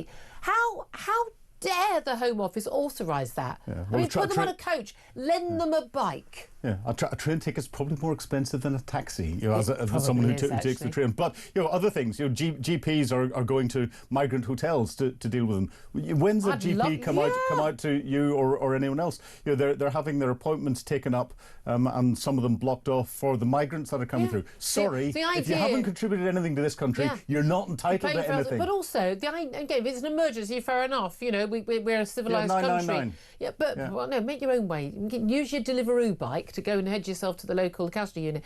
But again, it's the idea that a bunch of these young men, right? Yeah. I mean, young men don't go to the doctor. You know why? Because they're not ill. Yes. They're not ill. They're not. They're not having pregnancies. They're not elderly with geriatric problems. They're not having They haven't got young children. Sorry, the idea that these people should be a priority for healthcare is an absolute sodding joke. It genuinely. It just. What do you make of Boris? Again, all week. It's one of those things about my job, okay? Is it things I swear like a trooper. I genuinely, there are people in the army who would be shocked by the amount I swear off air. Don't do it on air. I'm allowed to sodding. Bloody, I'm allowed to say this. But trying not to swear on air this week has been so hard because in the breaks I've heard words that I've never heard of before. The reason why the studio's blue is because of my language during the break about these stories, because it makes me so angry. Again, it's when they say things like, and the Home Office is paying for it. Home Office doesn't pay for sodding anything. Yeah. You do, I do, our audience does. It's our bloody money. Exactly. How dare they? Genuinely, how dare they spend our money on this stuff? It's absolutely outrageous. It really is. Boris Johnson, meanwhile, done an interview with The Sun, and basically he's like, blasting Nigel Farage, and there's all this nonsense about Nigel Farage saying, migrants are eating swans. It's like, Nigel, stop talking abject nonsense. It's ridiculous. This video on social media is about 7 years old or something. But he's also, Boris Johnson, defending his record on immigration. Mate, I mean, Boris Johnson, here's my advice to you. Zip it, mate. Zip it. You've got nothing useful to say on any topic ever again, in my view. Boris waved 1.2 million people imported to this country post-lockdown. We'll take back control. We'll get Brexit done. We'll limit people being able to just come into this country easily as any they choose. And then we took a whole load of people from the Indian subcontinent, and apparently we thought that would be a good boost to the economy. I mean, I'm sorry. Zip it, Boris. Zip it. Boris believes in Boris, and he's getting airtime. So I'm annoyed. I shouldn't even be talking about him. There's clearly other people are interested in Boris, because if they weren't, he wouldn't be getting airtime, and that's the Boris factor. And you've still got the Nadine Dorries who still think that he's Andy Burnham, the king over the water for Labour, but he's the king over the ex-king over the water for the Tories. But Boris has got as much substance as Keir Starmer hasn't got, and as Annie Burnham hasn't got, and therefore the way our politics is at the moment, it's those sorts of characters that are getting the airtime, and they're focusing on a political party that has got 5 MPs. Reform, and everyone is saying reform is this big threat. I know. And Ed Davies constantly going over the lib. No, we've got over 70. Look at me. Nigel living in Ed's head. I mean, genuinely, that man talks. If I were Mrs. Davey, I'd be going, are you having an affair with Nigel Farage? Because you talk about him all the time. Can I just come back to the prisoners? And again, people go like, trans women prisoners in women's jail, because I didn't give you a chance to have a word about this before the 11 o'clock news. But this extraordinary revelation that right now, currently, in English prisons, there are 5 men. Again, people say trans-identified, but they're 5 men who claim to think that they are women. That's what they are, men who claim to think that they are women. I don't care whether they've had everything cut off. I don't care how many drugs they've had. You're born a man, you die a man, you are always a man, end of. And they're in a women's prison. There was a ruling by the Supreme Court that didn't change the law. It established that the law was and always has been that single-sex spaces are for single sex, and that is based on biology, not on what a man thinks on a Thursday afternoon.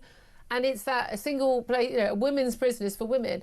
Why on earth is any man under whatever level of supervision in a women's prison still? There's no reason whatsoever. And Ian Aitchison, who's a good friend, who's done this, he's been a prison governor, he's been an advisor into government on prisons and all the rest of that. He knows his stuff. He's come up with a perfully acceptable and implementable solution. Why it's not happening, special units in a men's prison, because they're men, but for vulnerable users. What I love is the argument has been that, but these men, some of these men who might have transitioned enough to actually pass vaguely as a woman, although, guys, what do you expect? You don't. No, you don't. But even the ones who pass, that they are under greater risk from the male prisoners, that they may be sexually assaulted and the like. Oh my God, it's almost like there was a reason why we didn't want men in women's prisons. Yes. But I'm kind of with, the kind of, I think it's the Jermaine Greers and others who kind of make the point, they're like, not my problem. Yeah. As a woman, it's not my problem. Exactly. Like you sort that out, have your own unit, but you don't get to go to women's safer spaces. But Ian's idea was quite clear. It kept individuals in a safe space where they could be housed with respect, as any human being should be, no matter how you want to identify. And you don't get to be a risk to women. But you don't get to be a risk to women. I just don't understand why this is up for debate. This should have been dealt with on May the 1st earlier this year. Certainly by the end of this week, they should be out of that prison. End of, nothing to discuss. It's an absolute. Every single woman in that prison lawyers need to go in. Sex the Home Secretary needs to get a grip. But the lawyers need to go in and literally just say, like, we are going to sue the backside off you for putting the women at risk, as they are doing. Bearing in mind, a lot of women prisoners are not in, well, most of them are not in for violent crime or sexual crime, as a lot of these male prisoners are, and that they are largely people who've had a history of abuse from their fathers, stepfathers. They're very vulnerable individuals. They're victims of domestic abuse. They largely are not, they're not... They're not Myra Hindley, most of them. That's the reality. 11:24 is the time. Love to hear your thoughts on all the stories we're talking about, but in particular on Andy Burnham. Would he make a better Prime Minister than Keir Starmer? Quite a lot of jokes coming in. Fair enough. Give us a call. 0344 499 1000 is the number to call. We'll get your calls on air. Up next, this is Talk.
ask them for any intelligence on an individual. You should be able to ask other countries as well. I know that's a little bit more difficult after Brexit, but it's not impossible to do so.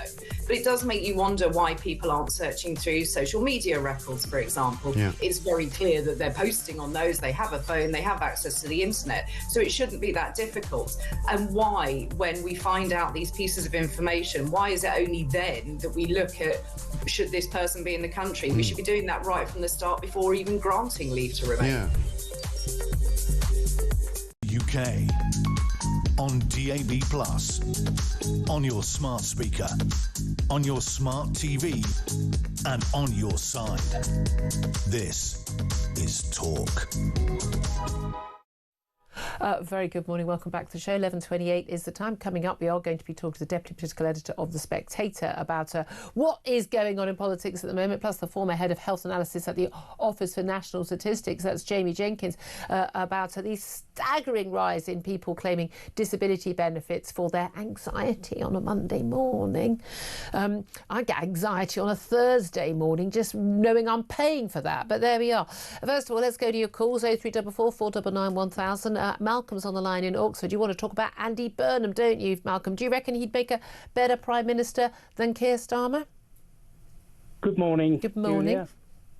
Julia. Name. Yep, thank you very much for your call. Let's move on. My corner shop owner, it's like saying Andy Burnham would make a better Prime Minister. My corner shop owner, it's like saying that he could run Marks and Spencer's. Andy Burnham is a joke. End of. Bottom line is, he would borrow another 40 billion. Yeah, that's what he said. He would renationalise certain utilities, which is a good idea. Can we afford it? No. My mother's 93 years of age. She had a tax bill come through. You've got to pay it by January, of £77.26. Why? Because her state pension went up over the 12,575 pence.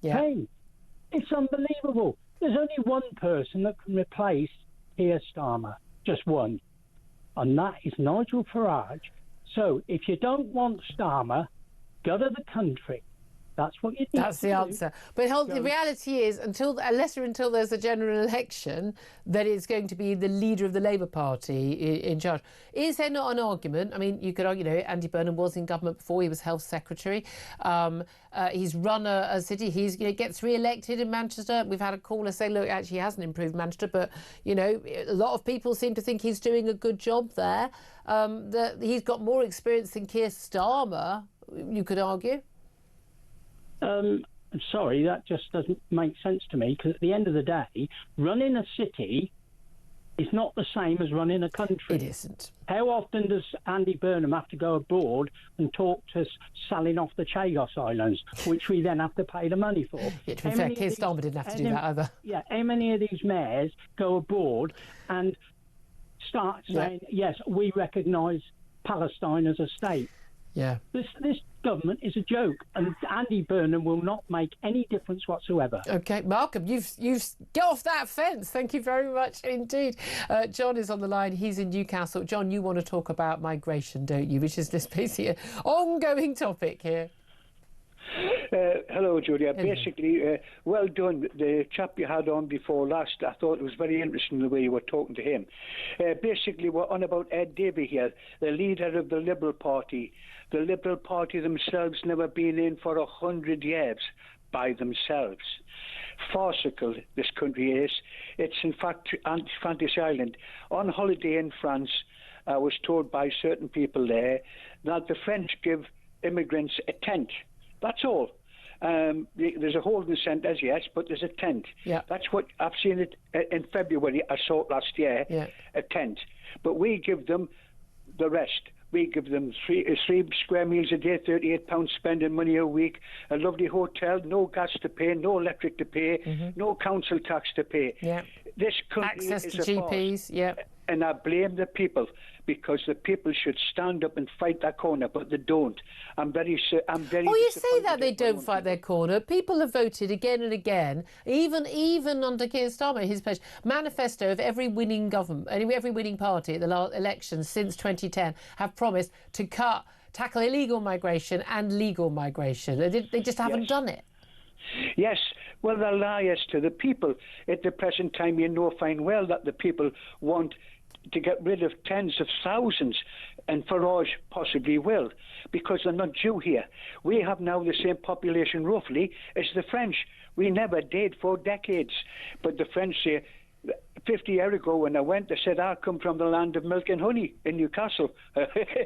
Yes, the land of milk and honey, because we look after others, but we will not look after our own. That's why we have 6, or now is it 7 food banks.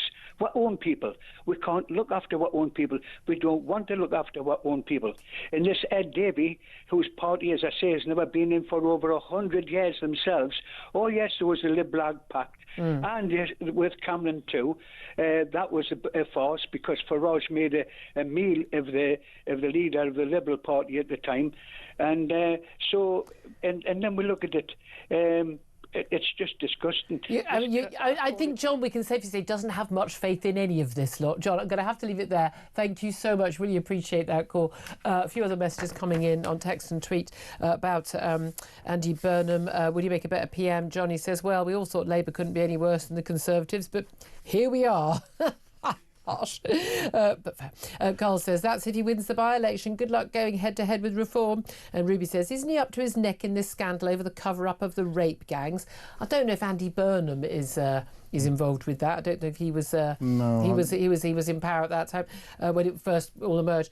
James says, I don't want anybody from the Labour Party to be Prime Minister. And Neil says he needs a seat first. That's not going to be easy with how Labour are doing in the polls. Philip Ingram? Well, exactly. Andy Burnham's got real challenges, and John was exactly right in talking about the way we should be accommodating these illegal asylum seekers. Yeah. We should build asylum camps to United Nations High Commission for Refugee standards, because that's for refugees. There you go.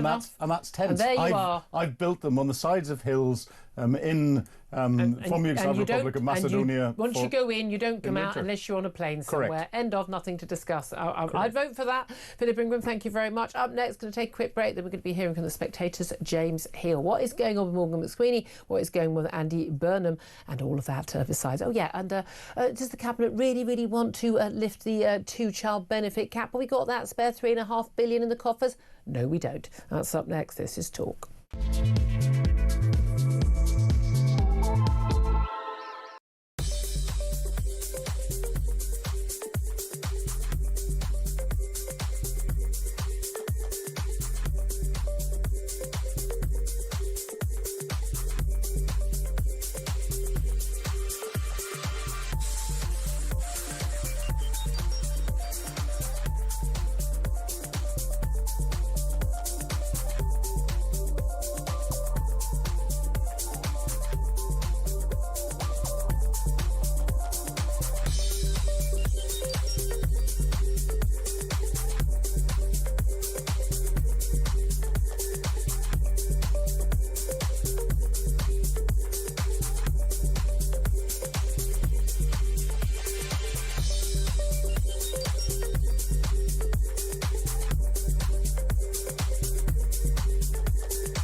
across the UK, on DAB+, on your smart speaker, on your smart TV, and on your side. This is Talk. Good morning, welcome back to the show. 11:38 is the time. I'm Julia Hartley-Brewer. Let's turn our attention to with plenty more of the British politics we're talking about, particularly in Westminster, and in Manchester with James Hill. He's Deputy Political Editor of The Spectator magazine. A very good morning to you. Morning, Julia. Thank you very much indeed for joining us. First of all, let's talk about Andy Burnham. We're asking our audience today, would he make a better Prime Minister than the Keir Starmer? He certainly seems to think he is. I mean, I've never seen anything like it. 14 months into a new government, 160 majority, and here we are. We've got a man who's a former, Labour frontbencher. He was Health Secretary. He's now a Labour mayor, and he's openly basically saying, hey, everyone, I'm available to challenge the Prime Minister. How do you rate his chances? Well, look, I think that there's unlikely to become Prime Minister anytime soon, just because of the challenges you've been discussing on your programme today. He's not an MP. The Labour leadership is very hard to challenge for that, all the technical stuff. But, I mean, putting aside the technicalities, is he challenging in the kind of questioning sense of Keir Starmer's leadership? He certainly is, Julia. And I think it's really remarkable that this time last year we were going into a conference season, lots of questions about donations, registrations, and fears about Keir Starmer's leadership. And 12 months on, we're no better, and the polls have only got worse. Yeah, I mean, it is quite astonishing. I genuinely, the idea that Keir Starmer elected July 24, May 1997, but Tony Blair was elected. Similar sort of majorities in Parliament. The idea that in July 1998 that Tony Blair would have faced this sort of challenge, people would have just laughed it off, wouldn't they? He was in his prime at that time. You mentioned about the difficulties, but he's got to, there has to be a by-election in a safe enough seat that he could win, and certainly Reform are saying, and if you want to have a by-election, we will throw the kitchen sink at you. He's got to get selected as the candidate. That will be a little bit of an issue. I'm not sure that the Labour Party, the upper echelons would be saying, oh yeah, let's bring him into Parliament. And then, of course, he's got to do that challenge. What is the process for getting selected for a by-election? What is the process for making a challenge for a sitting Labour Prime Minister?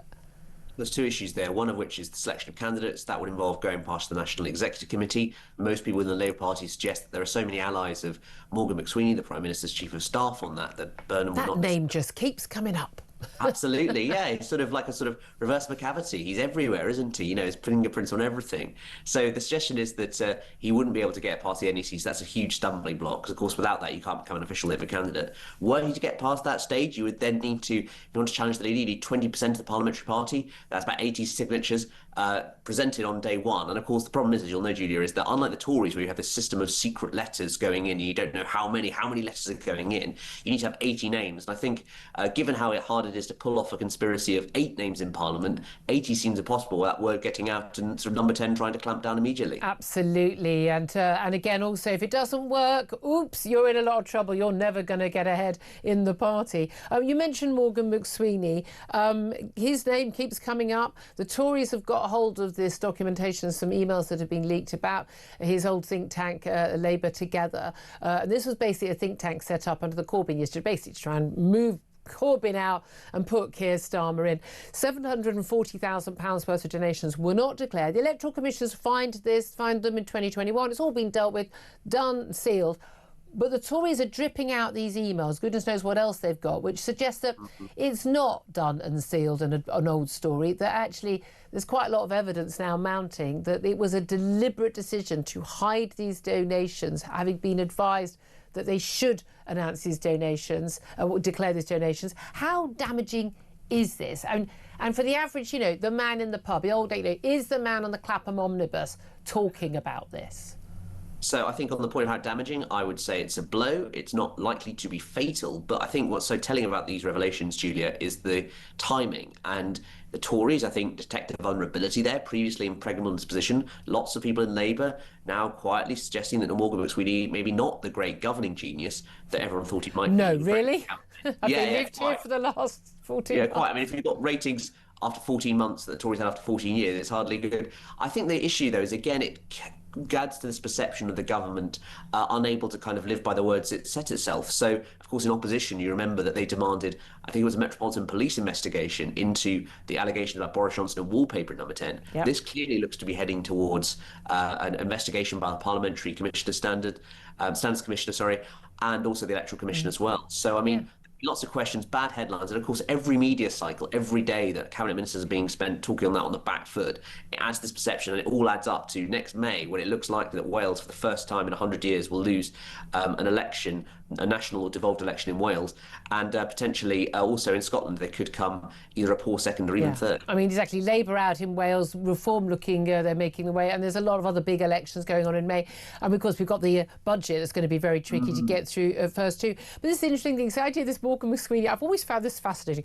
It's like Mandelson before him many years ago, in my day, much older than you, being touted as this brilliant, strategic, clever thinker. So clever he's had to resign from government twice, and I've been ousted the third time from a role representing our government overseas as the US ambassador. He's so brilliant and so clever. He keeps being found out for usually something questionable financially. This time it was about his big close friendship with a convicted paedophile, sex trafficker, for goodness sake. I mean, really, does this man have good judgment? Morgan McSweeney, hailed as the man, the architect of this great Labour victory. We know from the polls it wasn't a Labour victory, it was a Tory loss, and the architect of everything that goes on in Starmer's government. Well, if he's responsible for what's going on, he should be sacked on the spot. What I don't understand is why the Tories want to get rid of him. If I were them, I'd make sure he stayed in his job, because he's playing a blinder for them. Well, look, in the book Get In, about how Keir Starmer became Prime Minister, there's one really disparaging analogy about Keir Starmer, which is that he is likened to a driver of a driverless train, the DLR in London. And that suggestion, that analogy, is that basically Morgan McSweeney has served as the political brain of Keir Starmer now for 5 years.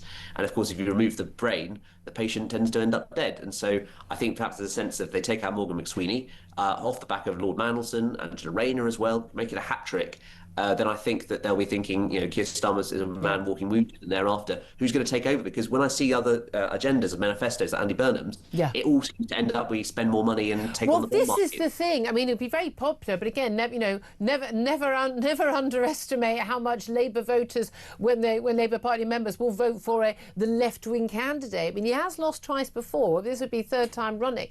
But he lost to Ed Miliband and to Jeremy Corbyn, which tells you something. But he was known as Flip-Flop Andy when he ran last time, because he couldn't stick to any policies. And as one of our callers just pointed out, it's fine. Right? It's like, saying, well, you're the mayor of Manchester, you can become the Prime Minister of this country. It's like saying the guy who runs my local corner shop could run a big supermarket, run Marks and Sparks. It's a different job.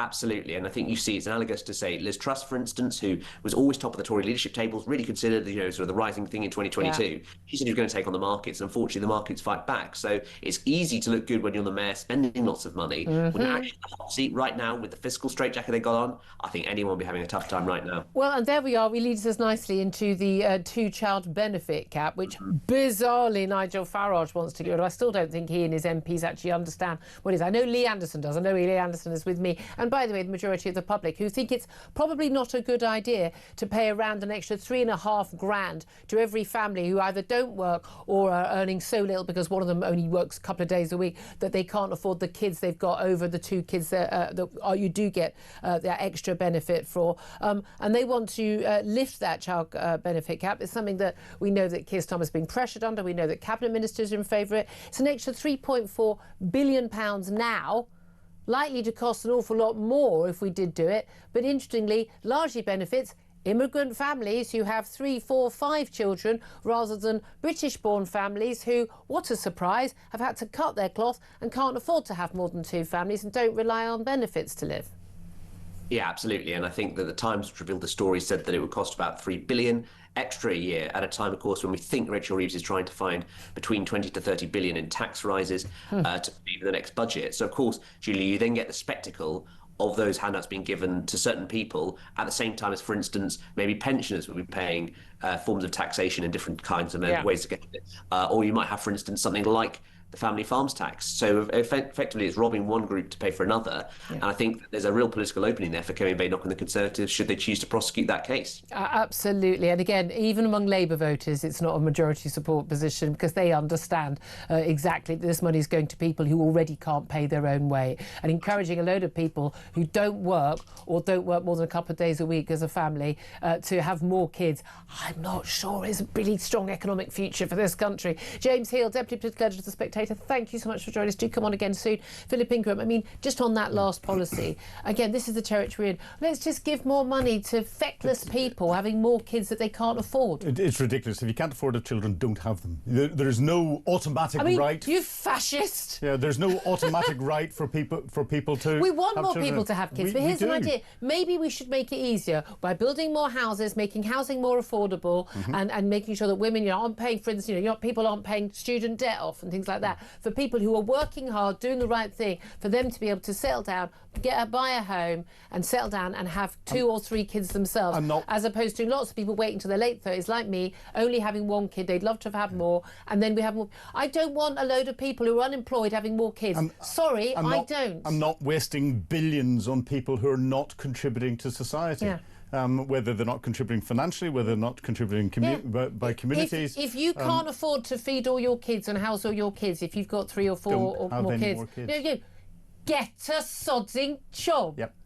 End of. It's that simple. Yeah. Go and work every hour. God says, I don't care how many kids you want, but I'm not paying for your kids unless something terrible has happened out of the blue and then for a short period get a job. The mums as well, we've got mums at home. Well, stop being at home, go and get a job, because most mums of young children do go out to work because they have to pay the bills, and I'm fed up of having people doing the right thing and then being taxed more to pay for people who don't bother. And we'll say, they're the working poor. Yeah, if dad is working 2 days a week and you've got 4 kids, that's a choice to be poor, and it's not one that I'm willing to subsidise. 11:49 is the time. Going to take a break. Love to hear your thoughts on that as well. 0344 499 1000. Up next, we are going to be talking about, again, another big part of the problem, the staggering number of people who feel too anxious on a Monday morning to go to work and now are claiming disability benefits. This is off the scale. We'll talk to Jamie Jenkins, who used to compile the stats at the Office for National Statistics. He's up next. This is Talk.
There are 2 real priorities for us now. The number one is the economy, and making sure that we shrink the size of the state and public spending. It's not a question I asked, but is Nigel Farage a threat? And the second, the second is defence and national security and the threat of Russia. And on both of those, I have very serious anxieties. And Nigel Farage is a threat to national security. I'm putting it in Diplo speak, right? I have serious anxieties. You're a former journalist. I want it as an intro, not diplomatic waffle. DAB Plus, on your smart speaker, on your smart TV, and on your side. This is Talk. Morning, welcome back to the show. 11:53 is the time. And let's talk about, well, how anxious you feel. How anxious do you feel today? Because it turns out an awful lot of people feel so anxious these days that they can't go to work. 250 Brits every single day are being awarded new disability benefits for anxiety since Labour came to power 14 months ago. Disability payments in total have reached a record high, with 633,000 people in this country now claiming for both anxiety and mood disorders. Well, let's talk about this with Jamie Jenkins. He's the former head of health analysis at the Office for National Statistics. Good morning to you, Jamie. Good morning, Julia. How are you doing? Very well. Well, I'm quite anxious today about my taxes going on all of this, to be honest with you. I'd rather they went on more useful things like, I don't know, education or defence or police officers, maybe, things that would be useful. You worked at the ONS for a number of years and you did unemployment, you covered health stats and the like. How different a scale is this than it was back in your day? Yeah, so I think this story really started at the COVID pandemic, really, Julia. So what we've seen, if you look at the personal independence payments overall, so there's 3.8 million people in the country claiming on PIP at the moment, and it was 2.8 million in July 2021. So so it's basically gone up 1 million since that period. And if you just focus on kind of psychiatric disorders, that's gone up 50% as well. So it was around just about 993,000 back in 2021. It's gone up to 1.5 million. And what's staggering with these numbers, which is it's kind of across a lot of age groups, but you know, about 333,000 people 16 to 24 claiming these kind of benefits. What's going on, really? You know, they they're already going on to a life on benefits. Yeah, and written off, and often not written, you know, barely assessed over the phone and then written off forever, barely ever any checks on them. This is bad for them, bad for the economy, and bad for everybody. Because it's not only that they're getting these benefits, often more than you get for if you were just on the dole, but you know, you're not working, you're not paying tax, you're not doing all the other things that keeps the economy going. But often people are saying, oh, you know, for a while they're going, oh, this is all going up because of long COVID. What, we were uniquely affected in the world with long COVID? Rubbish. And then it was like, well, as a result of lockdown, and we know lockdowns did a lot of damage. And I've got friends whose children have been irredeemably, irrevocably damaged by the impact of lockdown on them at a particularly bad time in their lives. But the scale of this and the fact that it's happening only in our country, not in all the other countries that also had lockdown, some much stricter than ours, tells us that something else is going on. No, surely, and basically this is continuing a trend. So it's gone up a lot in the last 3 years, but you talked about the start there. Yeah. It's going up and continuing to go up. We are normalising. Well, the Tories getting it down before 2020, though, wasn't it on its way down again? Or had people moved from backache to stress and anxiety as these things change? Because, of course, it's impossible to know for sure if someone does have anxiety. Yeah, and that's the problem. It's the psychiatric disorders that's what's driving this increase in the numbers. Like half the increase in the overall PIP claimants have come there. And we kind of got into a point now where we're over-medicating normal life. Yeah. And this is costing the taxpayer. So the staggering number, if you're just not just looking on personal independence payments, but just more broadly, if you look at working age and children, the social security bill, that's £141 billion at the moment, Julia. That's a staggering amount of money. Wow. Huge sums of money that we don't have, by the way. No, and a huge amount of tax goes on that. And part of the problem I think you've got is two different government departments in chaos. So you've got the health system where waiting lists are a record number. So if you have got a genuine young person or anybody who's got a mental health issue, they might go to the GP, they'll refer them. They could be stuck there for 2 years. So the solution for the government then is for the DWP then to pay them some personal independence payments, when surely it's better for that money to be spent on the health system to fix them and get them back into employment. And there's a very, very good record for, good therapists being able to do this. You need to have the more therapists. It amazes me because, again, we've got about half the young people at university apparently seem to be studying psychology. We've got a shortage of therapists, but there we are. But this is the thing. As you say, I think the key thing you got there is we're medicalising normal human emotions. So feeling anxious, feeling worried, feeling a bit down. I don't think that everybody wakes up, whatever time their alarm goes off on a Monday morning, goes, yippee, I can't wait to go to work. I've got one of the best jobs in the world. I'm well paid and I've got a great family. I haven't got any of those issues. And even I'm thinking sometimes on a Monday morning, oh God, here we go again. I mean, it's work, isn't it? There's a reason why they pay you to do it. It's not sitting on a beach in the Caribbean, eating chocolates and drinking champagne. That would be a great job, but no one will pay you to do that unless you're an influencer, I suppose. But so normal human emotion, people going, oh God, and then they're told, oh, I've got a mental health problem. You haven't got a mental health problem. You're just a human being. No, totally. And remember, what was the kind of the social security benefit system put in place? It was a safety net for people who got on with life, and they've fallen on hard times and they've gone in. Now we've kind of normalised it the point. Yeah. Maybe, Julia, especially with these rise in the younger children, going into 16 to 24, maybe we need to start building some resilience in children in school. And maybe that's a key part of the education system so that they're not coming out thinking, I need to go on to benefits. Get them resilient training. You might get some knockbacks. Life's not going to be perfect. And by the way, you're not brilliant. I think maybe we need to tell a lot of kids that, unfortunately. I really do think that's part of the issue.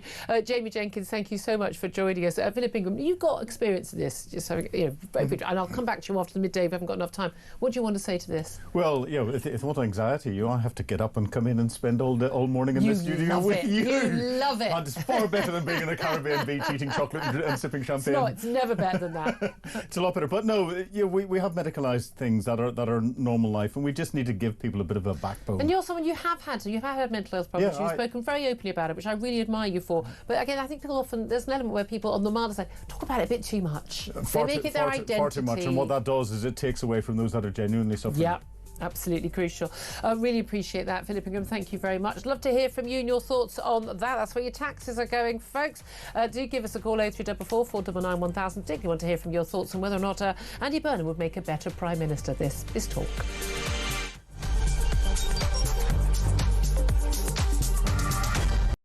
Karate. We need across the UK on DAB+, on your smart speaker, on your smart TV, and on your side. This is Talk.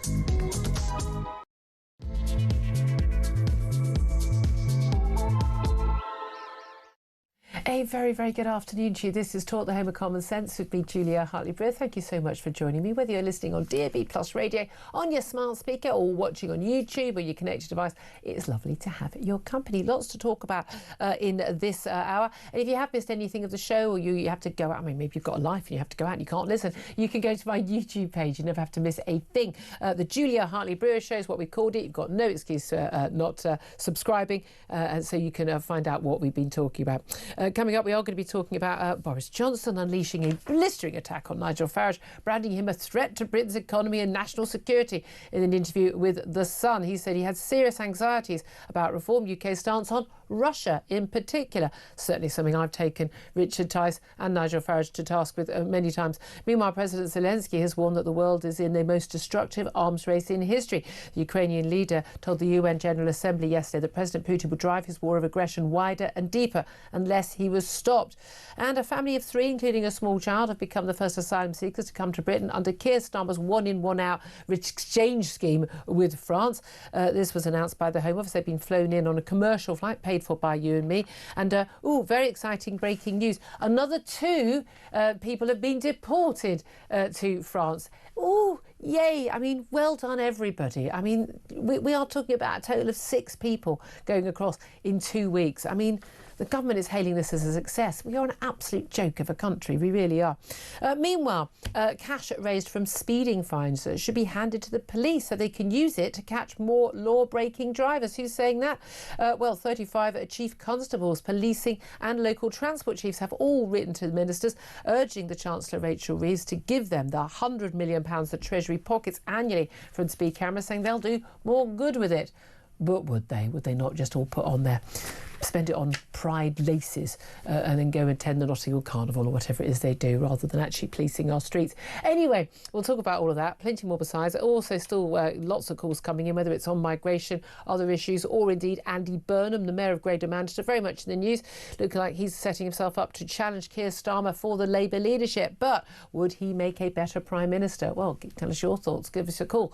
03444 499 1000. Text the word talk in your message to 87222. Get in touch with us on X at Talk TV. Calls are charged at the national rate. Text costs £1. Standard network rate message. Philip Ingram is still with me. Philip Ingram, MBE, former senior military intelligence officer.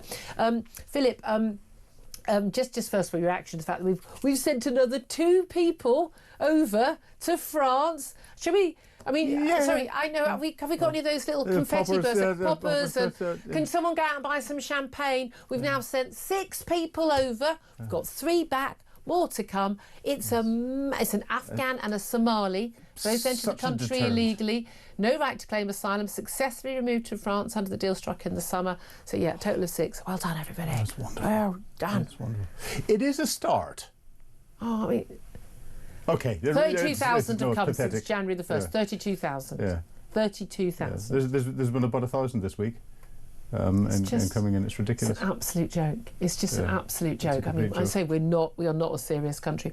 Now, let me talk about something that's definitely your area of expertise, and that is foreign affairs, defence affairs. As a former senior military intelligence officer, we've got President Zelensky at his UN speech yesterday talking about how dangerous President Putin was. His war of aggression, he says, will be driven wider and deeper unless he is stopped. We've seen the incursion into NATO airspace and a little bit of wagging fingers from NATO.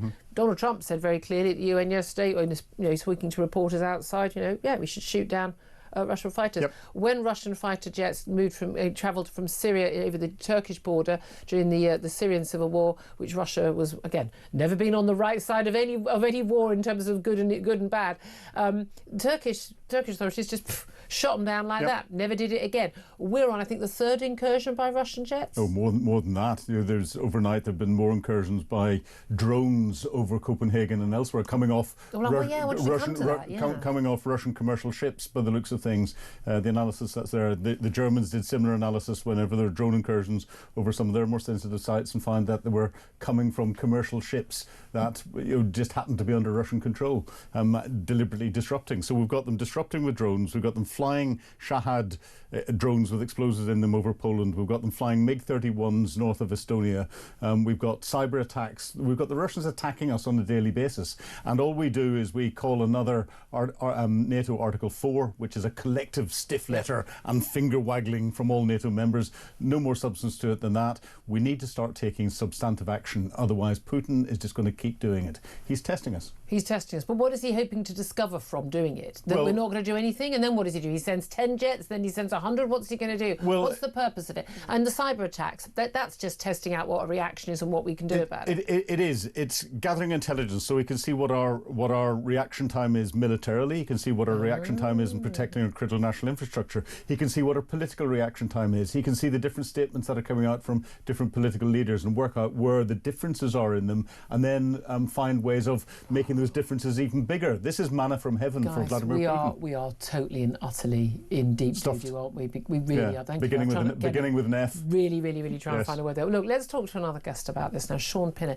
He's a former British soldier. He also served as a Marine in the Ukrainian army, and it was in fact during the siege of Mariupol, captured by Russian forces and later released in a prisoner exchange. And he joins us right now from Dnipro in Ukraine.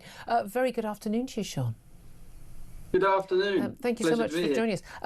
Well, we had some, extraordinary words from Donald Trump at the UN earlier this week. Lots of extraordinary words about a lot of topics, but actually after he got off the stage, after an hour-long speech at the UN, he was talking about how, in very different terms, about Ukraine and Russia, not only about NATO should shoot down Russian jets that made incursions into NATO airspace, but also about how Ukraine should seek to take back its own land and more, and how disappointed he was in Vladimir Putin in terms of someone he could deal with. But also yesterday we had Zelensky's speech as well at the UN, delivered in English to make sure he got the widest audience, I think, and where he warned that Russian aggression is not going to end in Ukraine. What's your response to what both of those men had to say? I'm still sceptical, really, about Trump. We've heard this all before, so I take with what he says with a pinch of salt, and really actions, really looking at the actions rather than the speech. We've heard this for 3 years in Ukraine, so, you know, Europe's been slow to act. I don't want to sit there and America bash, but Europe's been slow to act too, and we keep hearing this. So I think the one of the things we've taken from it is that Ukraine really has to and has been domestically producing its own weapons, and it can only rely upon itself and support from allies to defend its sovereignty and freedom. I mean, this is the thing. There's no talk at all of Donald Trump giving more weapons at all to the Ukrainians. He's selling weapons to European allies within NATO who are then giving it on to the Ukrainians, but he's not giving any, and he's not blocking the sale, which he could easily do. And there was some threats, some worries that he was going to do that. So there has been a softening. But at the end of the day, he's always said, look, this is Biden's war. It's not his war.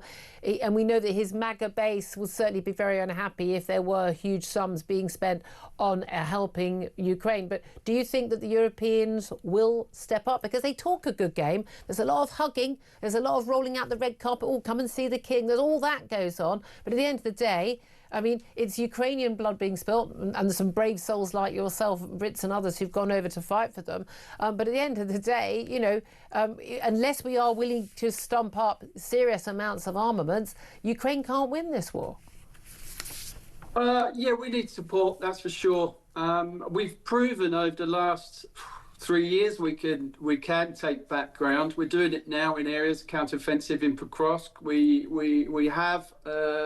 watching the economy in Russia quite closely. The hits on the oil refineries have been devastating. So, and then you have Operation Spiderweb, where the Ukrainians took out 1/3 of tactical bombers. So, you know, we've pushed the Russians out of the Black Sea. They don't have dominance of the Black Sea anymore. So, you know, we're proven. It will be Ukrainians that will be teaching other armies about fighting the Russians, you know, in the future. But we still need support and money and help. And there is this myth that, you know, America's not helping us. No, they are. I work with and talk to NATO troops. They do great work with the injured, and there are American charities. A lot of my friends are actually Republicans who support Ukraine. So, you know, there's a huge support in America, and it's really sort of what I do now is push that, you know, against the Russian narratives and try and push that story to America and places like that. Because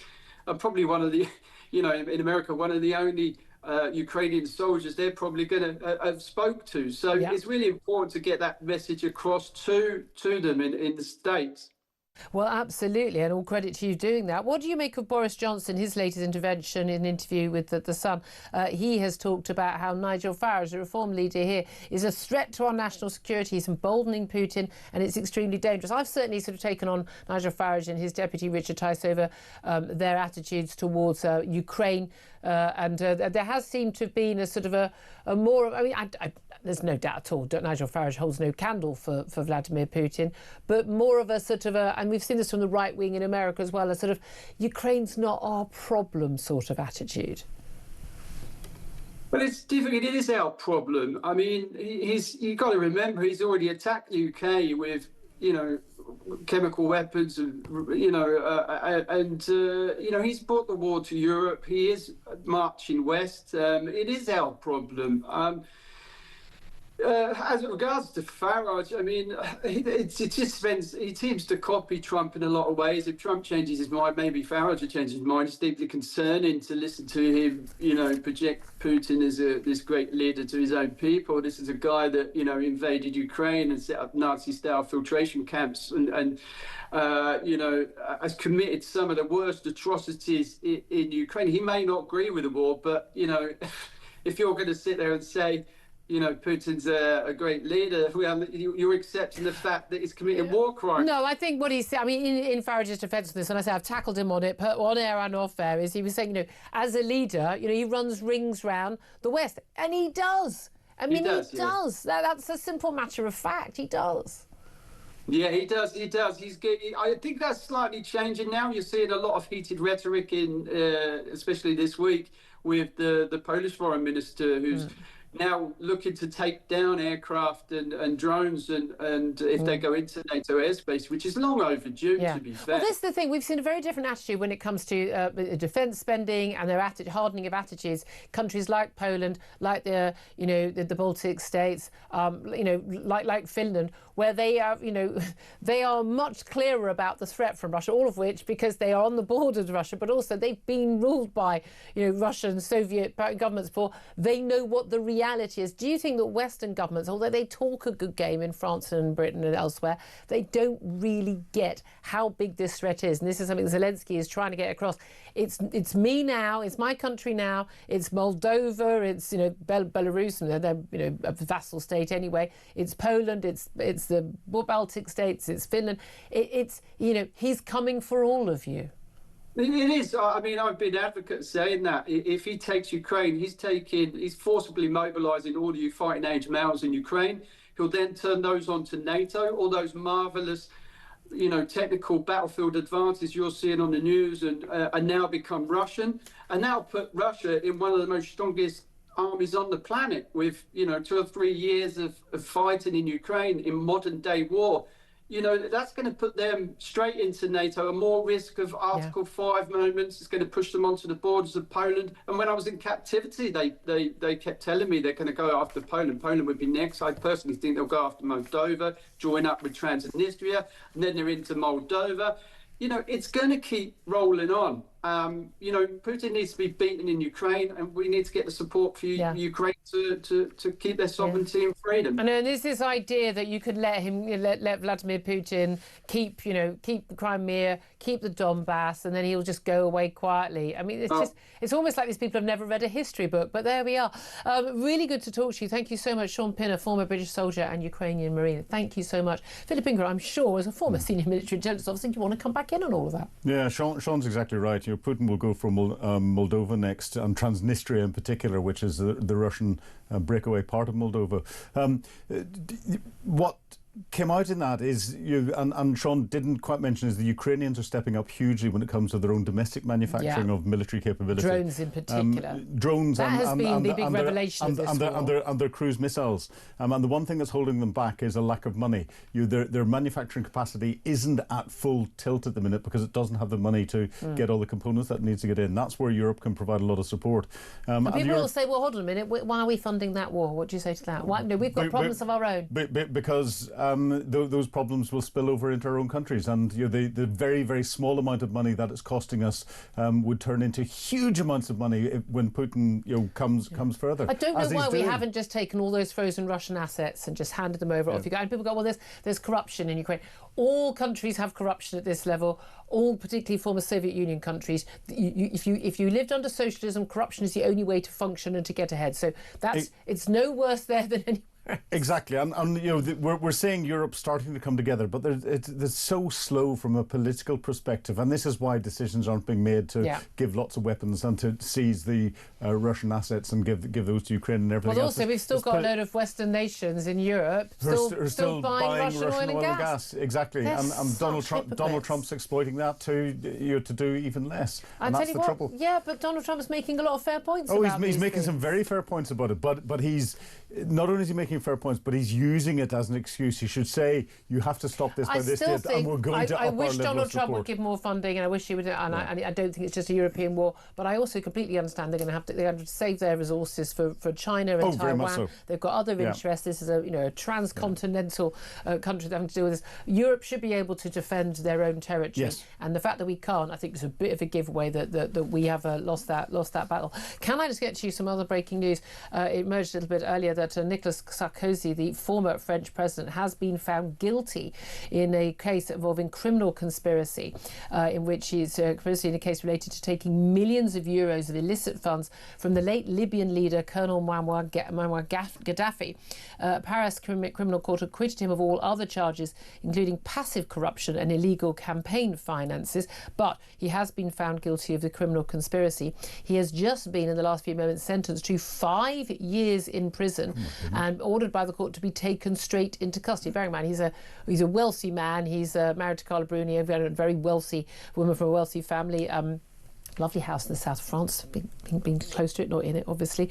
The thing is, I mean, got to be honest with you, it is the norm that former presidents of France are found guilty of some sort of, I don't want to libel them all, but I'm pretty sure, I don't think I can think of one who has not faced some sort of criminal charges involving something to do with money after leaving office, sometimes during the time they're in office. Yeah, clearly he didn't set the conditions to stop him from going from living in the French palaces to a palatial cell. Which your French president well, seemed indeed. to do. Well, Sarkozy claimed the case was politically motivated. He was accused of using the funds from Gaddafi to finance his 2007 election campaign. He was president of France until 2012. Did he donate any to the Labour Party? Behave. But the prosecution alleged that he promised to help Gaddafi combat his reputation as a pariah with Western countries. Mind you, Tony Blair was happy to work with that, shaking hands with him in the desert and all exactly. that. That said, think about Gaddafi, terrible, awful, terrible, ghastly human being, committed awful crimes, but nevertheless he did keep on top of the lunatic Islamic ideologues in his country in the same way Saddam Hussein in Iraq. Yeah, exactly. That's you choose your enemy. But yet another French president dealing with that. Also, another story that's been emerging this morning, and this is about FIFA discussing a ban on Israel from international football ahead of the 2026 World Cup. We'll let a load of other countries join, but the world and European governing bodies were urged this week by United Nations advisory experts, so the usual captured thoughts, to suspend all Israeli teams over the war in Gaza.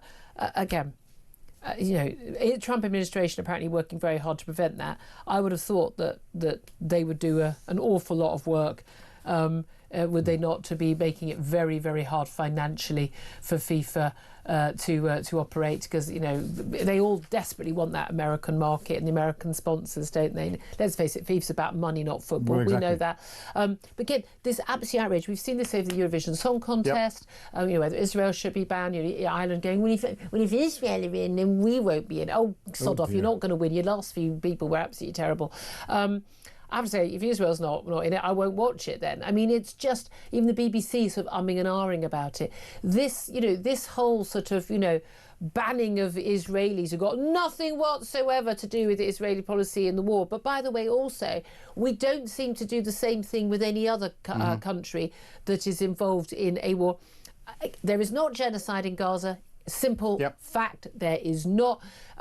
This is no different to any other war in terms of actually, the death rate, other than the fact that the civilian, the non-combatant death rate is actually far lower than in any war that any Western country. And anyway, it's actually irrelevant to whether or not this is a just war or not. Every Western country, if they had faced what they faced on October the 7th 2 years ago, would have done exactly the same and probably more.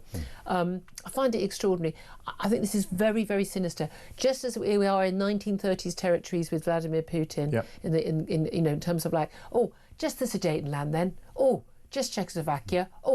No, I'm sorry, guys, wake up to the threat from Putin, but also wake up to the threat in terms of the anti-Israeli agenda that is going across the world, that is being pushed. There is more behind this. It is very, very, very sinister, and it needs to be fought against. The Iranians behind it, Putin's behind it. The Israelis have lost the information domain. They don't help themselves with what they're doing in the West Bank, and the need to wake up to that and sort that out, because then a lot of this would start to go away. No, it wouldn't. I don't think it would. But Giorgia Meloni, the Prime Minister of Italy, has got it right. We're not going to recognise a Palestinian state. We're not going to do any negotiations until all the hostages Hamas released, lay down their Hamas arms. lay down their arms and everything and they else. accept the right of Israel to exist. Yeah, exactly. Get rid of the. It's almost like she actually knows what she's talking about, as opposed to our Prime Minister and Macron and kind of going, Palestinian state, raise your flag. Raise the flag. But by the way, Hamas, would you mind awfully bringing the hostages back? And we're getting the mainstream media now turning around and saying officials in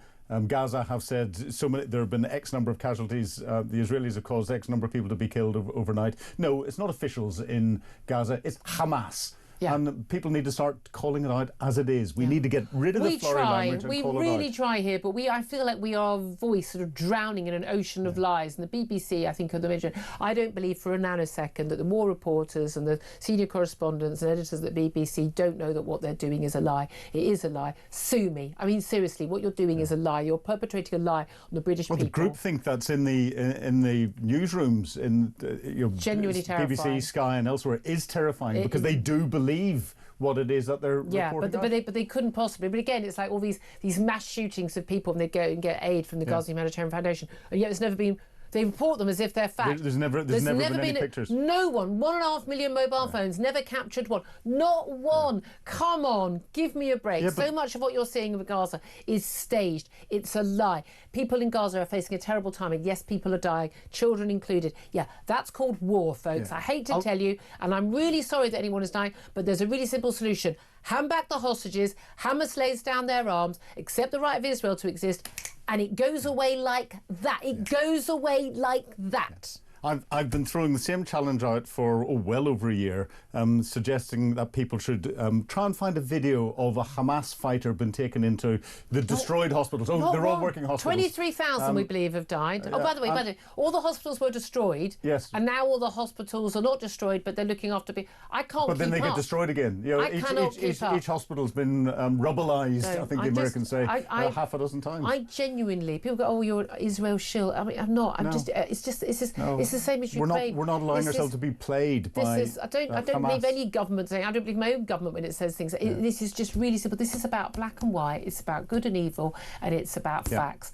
And I don't know how anybody who can understand any of those concepts and know anything at all about this war could be taking any other side. But they are. And they are. And they're people who think they're good people. And I'm sorry, a lot of those people in the 1930s would have been on the wrong side as well. And I'm really serious. We are in 1930s territories for Israel, for Jewish people in this country and across the West, and for the Western world, our civilization, and what we understand by right and wrong, and what we will do to protect right and to tackle wrong.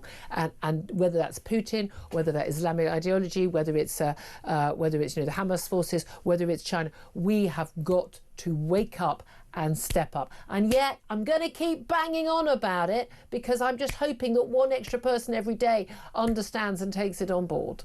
I've got over 40 years of experience in conflicts and analysing conflicts and been there, done it, got the T-shirt, the badges and everything else, and I cannot understand why people are getting their analysis of what's going on in Gaza so badly wrong. Unless it's deliberate. Well, it is being... people are falling for disinformation deliberately fired at them, and they're too naive to sit up and go, But I don't think BBC war correspondents are too naive. No, they're not. So why are they pushing that? Why are they pushing that? And we're paying their salaries, and therefore we should be questioning that. Yeah, 12:27 is the time. I'm going to take a quick break. Going to go to your calls on Andy Burnham. Would he make a good Prime Minister? We're also going to talk about whether or not we do or we don't have a mental health crisis in this country, with hundreds of thousands of people claiming they're too anxious to go to work. So you and I are paying for them. Plenty more coming up. This is Talk.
Mirror, Signal, Drive, Talk.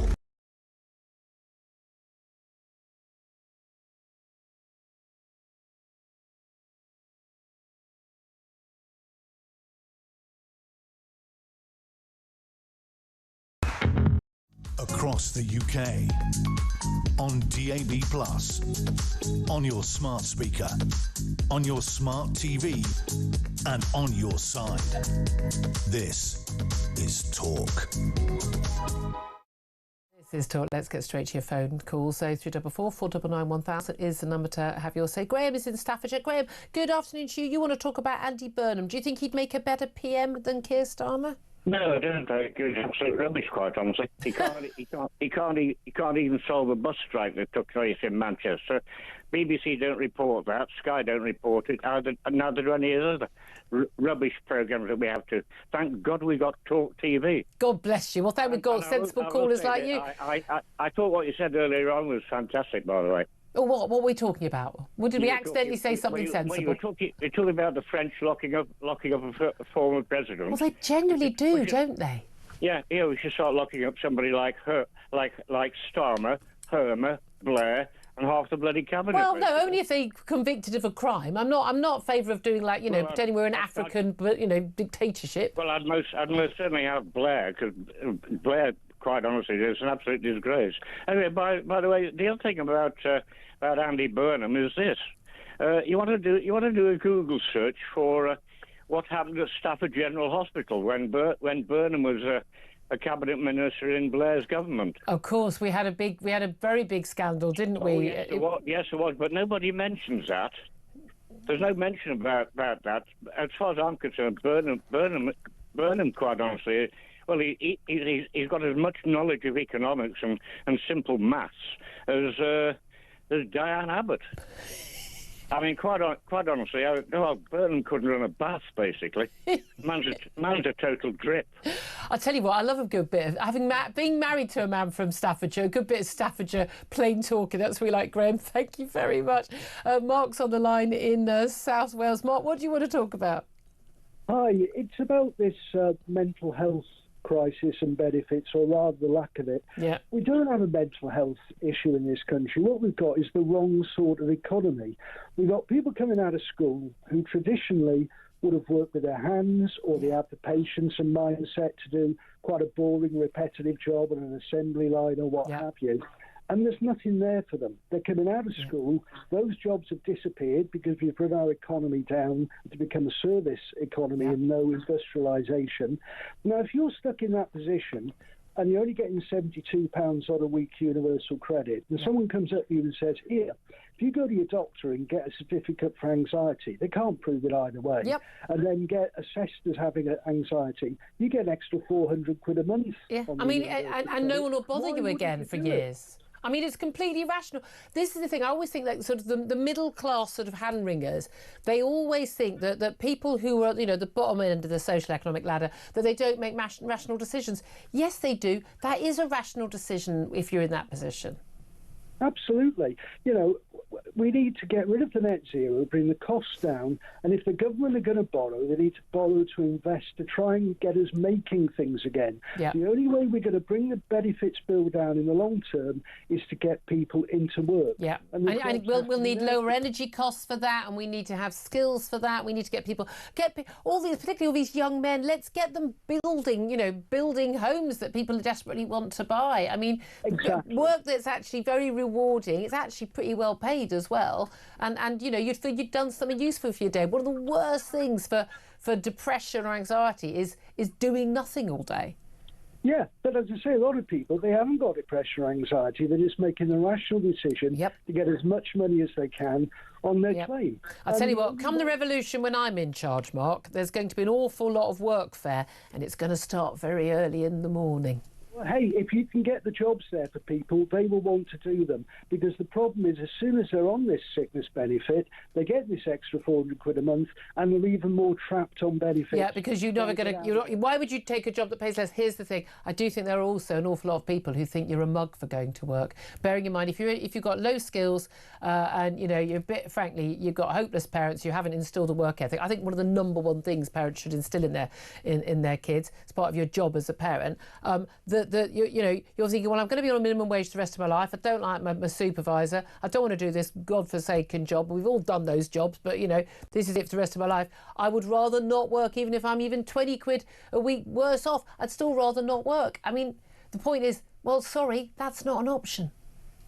Yeah, I mean, I agree with you, but I can absolutely understand where people are coming from. Yep. And there's the other set of group of people as well. When you and I left school with our O levels or A levels or went to university, people who weren't university material, they used to go and work in the local council, plenty of jobs, insurance office, a clerical job. But because of the qualification inflation, because we're sending 50% of young people to university, now those firms ought to cut down on the sheer number of applications. You now need a degree for those jobs. Yeah, for jobs. I mean, you need a degree to get a job in McDonald's these days. You're quite right, Mark. Very wise. Have a word with the Department for Work and Pensions. Thank you very much indeed, Mark, for that. Going to take a quick break. Up next, we're going to be talking to Reform London Assembly member Alex Wilson about all things migration and reform. This is Talk.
Across the UK, on DAB+, on your smart speaker, on your smart TV, and on your side. This is Talk. This is Talk, the Home of Common Sense. To me, Julia Hartley-Brewer. 12:38 is the time.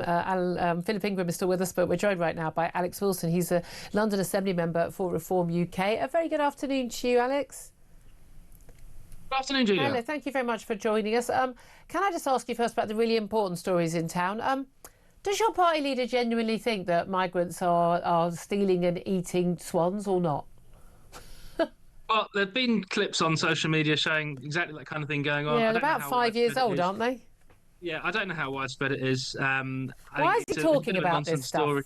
Well, he gets asked questions, he has to answer them. But I think really, I think we'd all like to just concentrate on talking about what really matters, which is getting on top of immigration, sorting out the economy, and trying to restore some confidence in our public services. Well, let's try and do that. That would be all of those things would be great, wouldn't they? We've learned this morning in the last hour or so that now we've got a full total of 6 migrants who have been deported to France. We've had 3 apparently legitimate asylum seekers, a family including a small child, arriving. Do you hail that as good news?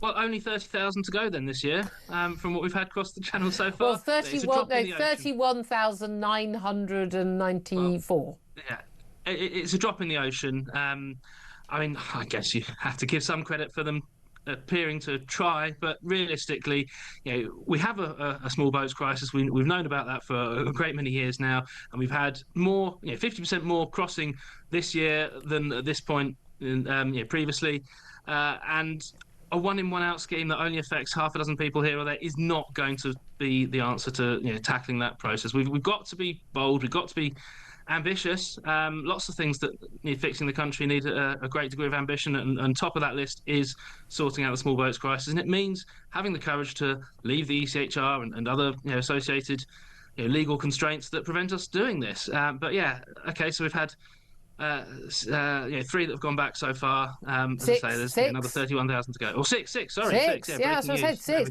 I mean, look, there's no doubt at all Reform has come up with some very ambitious plans, not just involving deportations of illegal migrants, but legal migrants as well. I'm 4 square behind an awful lot of them. What do you make of, though, the cases where we've got, for instance, an Afghan arrival who came on a dinghy in 2022. He filmed his whole journey through Europe. He went through plenty of safe countries before he decided to come here.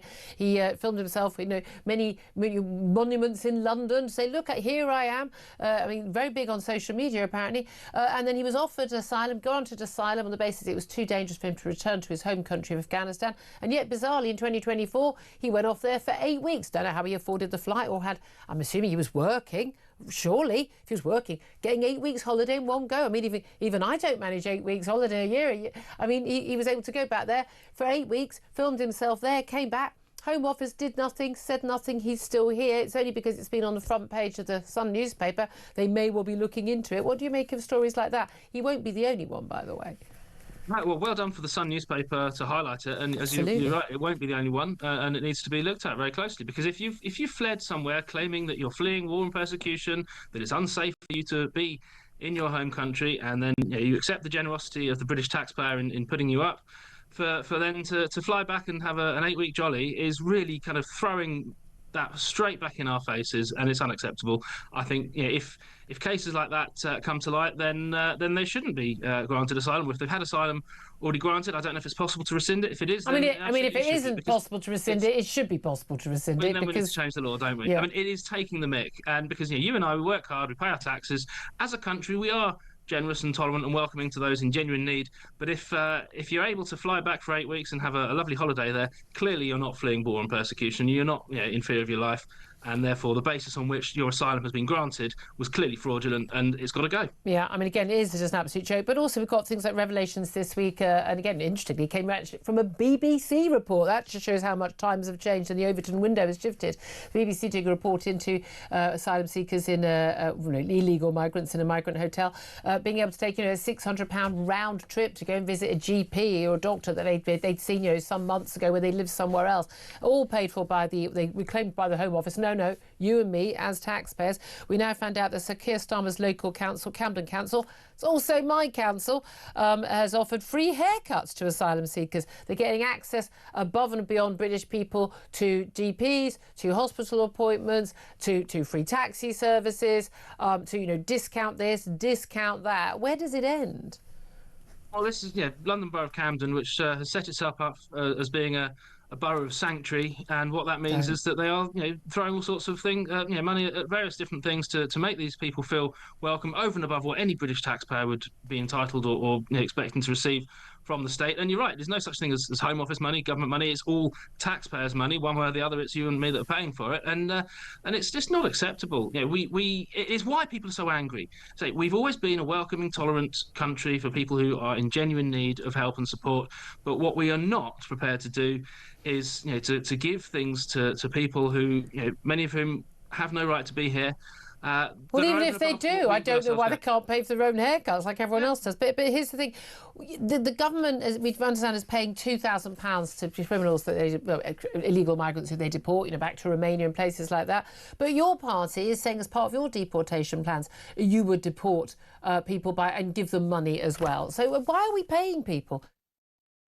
Well, the thing the government's talking about is about foreign offenders, and clearly, giving them £2,000 to relocate is cheaper than giving the cost of keeping them in prison for a year, which is I think over 50,000 a year equivalent. So you can see why there's a calculation to be made there. But the optics are shocking. We should be deporting foreign criminals as a matter of course anyway.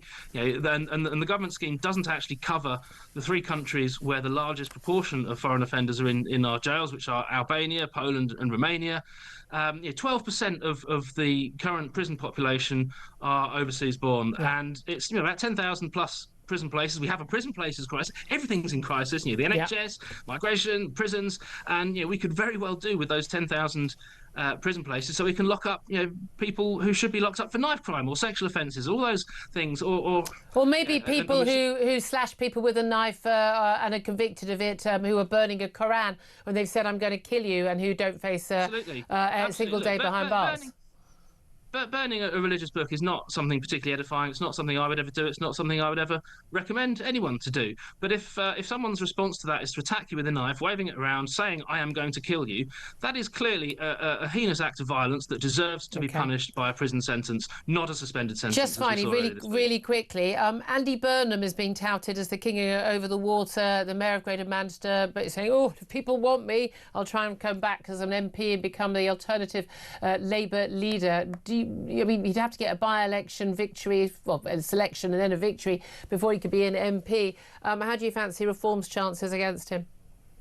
Well, if he was to stand in a by-election, we would throw absolutely everything at it to make sure that Reform won that by-election, and then the question doesn't appear. But whoever the Labour leader is, whether that's now or in 12 months' time or at the next election in 2 or 3 years' time, we're fighting to win. This government is a disaster. Obviously, Starmer's the figurehead for that being a disaster, but fundamentally, it's the Labour Party. And it's a Labour Party that is made up of people who've got no experience of running business, taking risks, employing people, sacking people, trying to make sure that things are delivered with value and common sense. And so whoever's in charge of the Labour Party, they'll continue to be a shambles, and that's why we need to beat them in 2019. Alex Wilson. 2019. Go back some time. Alex Wilson, for Reform UK London Assembly member. Thank you very much indeed. Philip Ingram, he's a spirited defence of Reform, a spirited attack. I think a lot of our audience have been nodding along to an awful lot of what we're saying on the migrant policy. Do you trust that anybody's going to deal with this? I don't think anyone's going to deal with it properly at all. Reform's got the best chance. At least they've been consistent on this for years. They're not just saying it because it'd be popular. We know this is stuff they believe. They were saying it when it wasn't popular. They have, but what they need to do is start to get into the credibility game, and this is putting some substance behind the sound bites that they're putting out. It's great to put all the cries out. It's great to make all these calls because they're populist and everything else, but you need to come up with a plan for delivery. If anyone does that and they run up to the next election, they'll be the first government in waiting to do that. Yeah.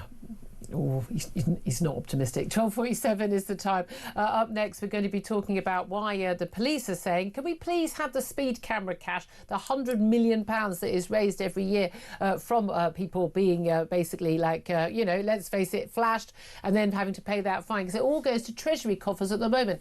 Police reckon they could do more with it themselves to deal with crime. Should that money be handed over? We'll talk about that up next. This is Talk.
across the UK, on DAB+, on your smart speaker, on your smart TV, and on your side.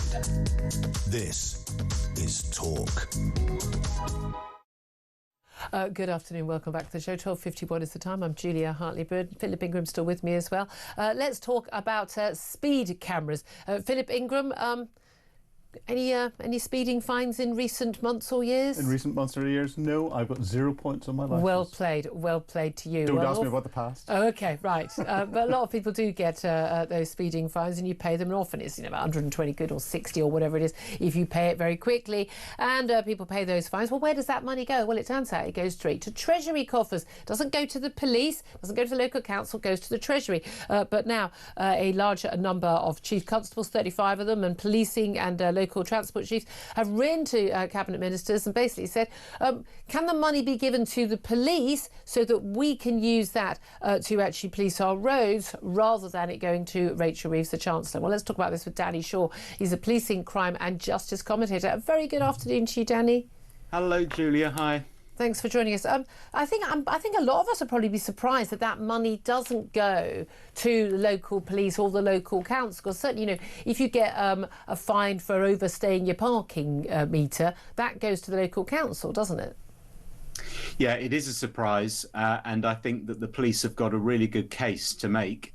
That they should recoup that money, and that money should be reinvested in policing.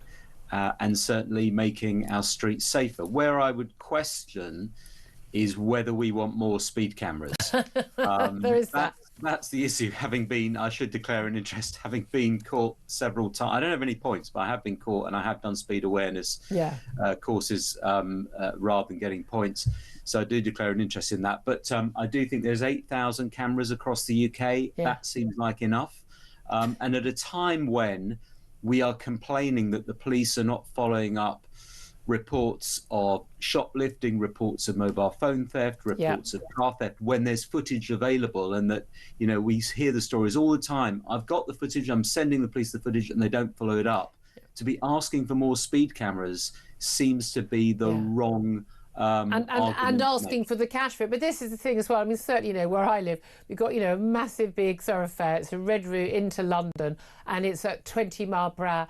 It's got about 10 speed cameras along it, and it must be the biggest money maker, because you're constantly braking to not go over 20 on that stretch of road. And I have to say, I think it's absurd. Everyone knows it's a money. Kids are not crossing that road on the school run and getting run over. This is a money-making exercise, but it's not making money for the local council or for the local police. I suppose an awful lot of us also just feel, even if you gave the police, 10 times as much money, they still wouldn't put it into the right priorities, because again and again they say, we can't come to your shoplifting or your bag theft or whatever it is because we're busy dealing with other crimes. Well, what are the other crimes? Because we know that the people who are doing a lot of those prolific crimes, they are very prolific, and lots of evidence in this country that you could arrest a very small number of people and basically get rid of about 50% of crime. That's absolutely right. Look, I think where the government has a role to play here is it can say to the police, OK, you want this money back, we will create a fund that money will go into, that will address those specific issues that we believe our priorities are not being addressed. For example, tackling shoplifting, if you feel that's a priority, or knife crime, or whatever it is. So that's what the Home Office should be doing. They should be leaning into that. They should be saying to Treasury, we'll take that money and we will set up a fund directly for that. £100 million could go quite a long way in those police force areas. We need a bit more intervention, I think, to direct the police to go in those right areas. I would just say, I do disagree with you about the 20 mile. Look, it's a real pain as a driver. It is an absolute pain to have to drive at 20 miles an hour, particularly on roads that, are pretty quiet. Yeah. But the evidence is that actually it does save lives. It does save lives. I've got no issue with local side street, residential streets, certainly streets around schools, especially those school hours. absolutely no issue at all with driving at 20 miles per hour. I do think on what is effectively a dual carriageway, a major thoroughfare in and out of our capital city, I think it's absolute joke to say that people should be driving at 20. I'm sorry, I do. And I think we have a trade-off in life between, safety and here's the thing. Teach your kids how to cross the roads without having their mobile phones in their hands and up to their faces. That will save more lives, wouldn't it? Absolutely, and if we had some police officers on the streets who were actually stopping motorists, certainly. The ones on their phones. I've literally passed by somebody that almost didn't stop at a red light, and they literally got their phone like this. I'm like, put your phone down. You're driving a big metal box while children are on the way to school. They look, police won't do anything.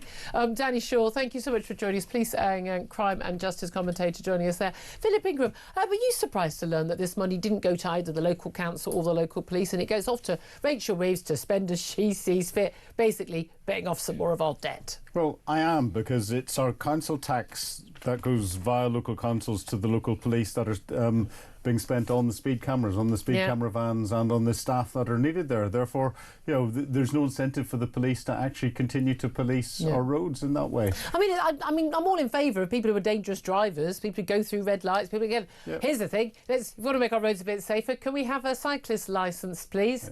So that they are no longer going through red lights with impunity and have a licence plate. We can fine them. That would work for me. My one concern would be if the police saw this as a money-making exercise and then started to really go out and generate huge amounts of well, like they do, like local councils do with parking. It's one of their big earners now. And again, as opposed to sort of enabling people to, you want to keep spaces free for people who are shopping, basically having confusing signposting, making it very, very strict and making it virtually impossible for people to know when and where they... My local high street, I could not tell you after 20 years whether I'm allowed to park in that spot or not, because the signposting is so confusing, and I think deliberately so, to catch people out. You don't need a parker skateboard. I've seen you out on it. I should, me on a skateboard, good lord. Anyway, Philip Ingram, thank you very much indeed for joining me. Look, I've covered a hell of a lot of ground today. Ian Collins is here. Do you know what I really miss? The days when a physical policeman stopped you for speeding. When you were about 17 or 18 and the blue light would go on the M20 and a fellow would come to your window and go, having trouble taking off, are we, sir? And you'd think, OK, fair enough. A friend of mine who's a copper, he used to talk to people, they would say, I've never speeded before. And he goes, really? How long have you been driving? What, 40 years, right? And you passed just, 17? And how often do you drive? How many miles do you drive most years? And so, isn't that what an amazing career? Let's work it out. And he actually, he gets his mobile. I kid you not, as a copper, he gets his mobile phone out and he works out, what are the odds that the one time you speeded, I was behind you? Brilliant. Brilliant. It's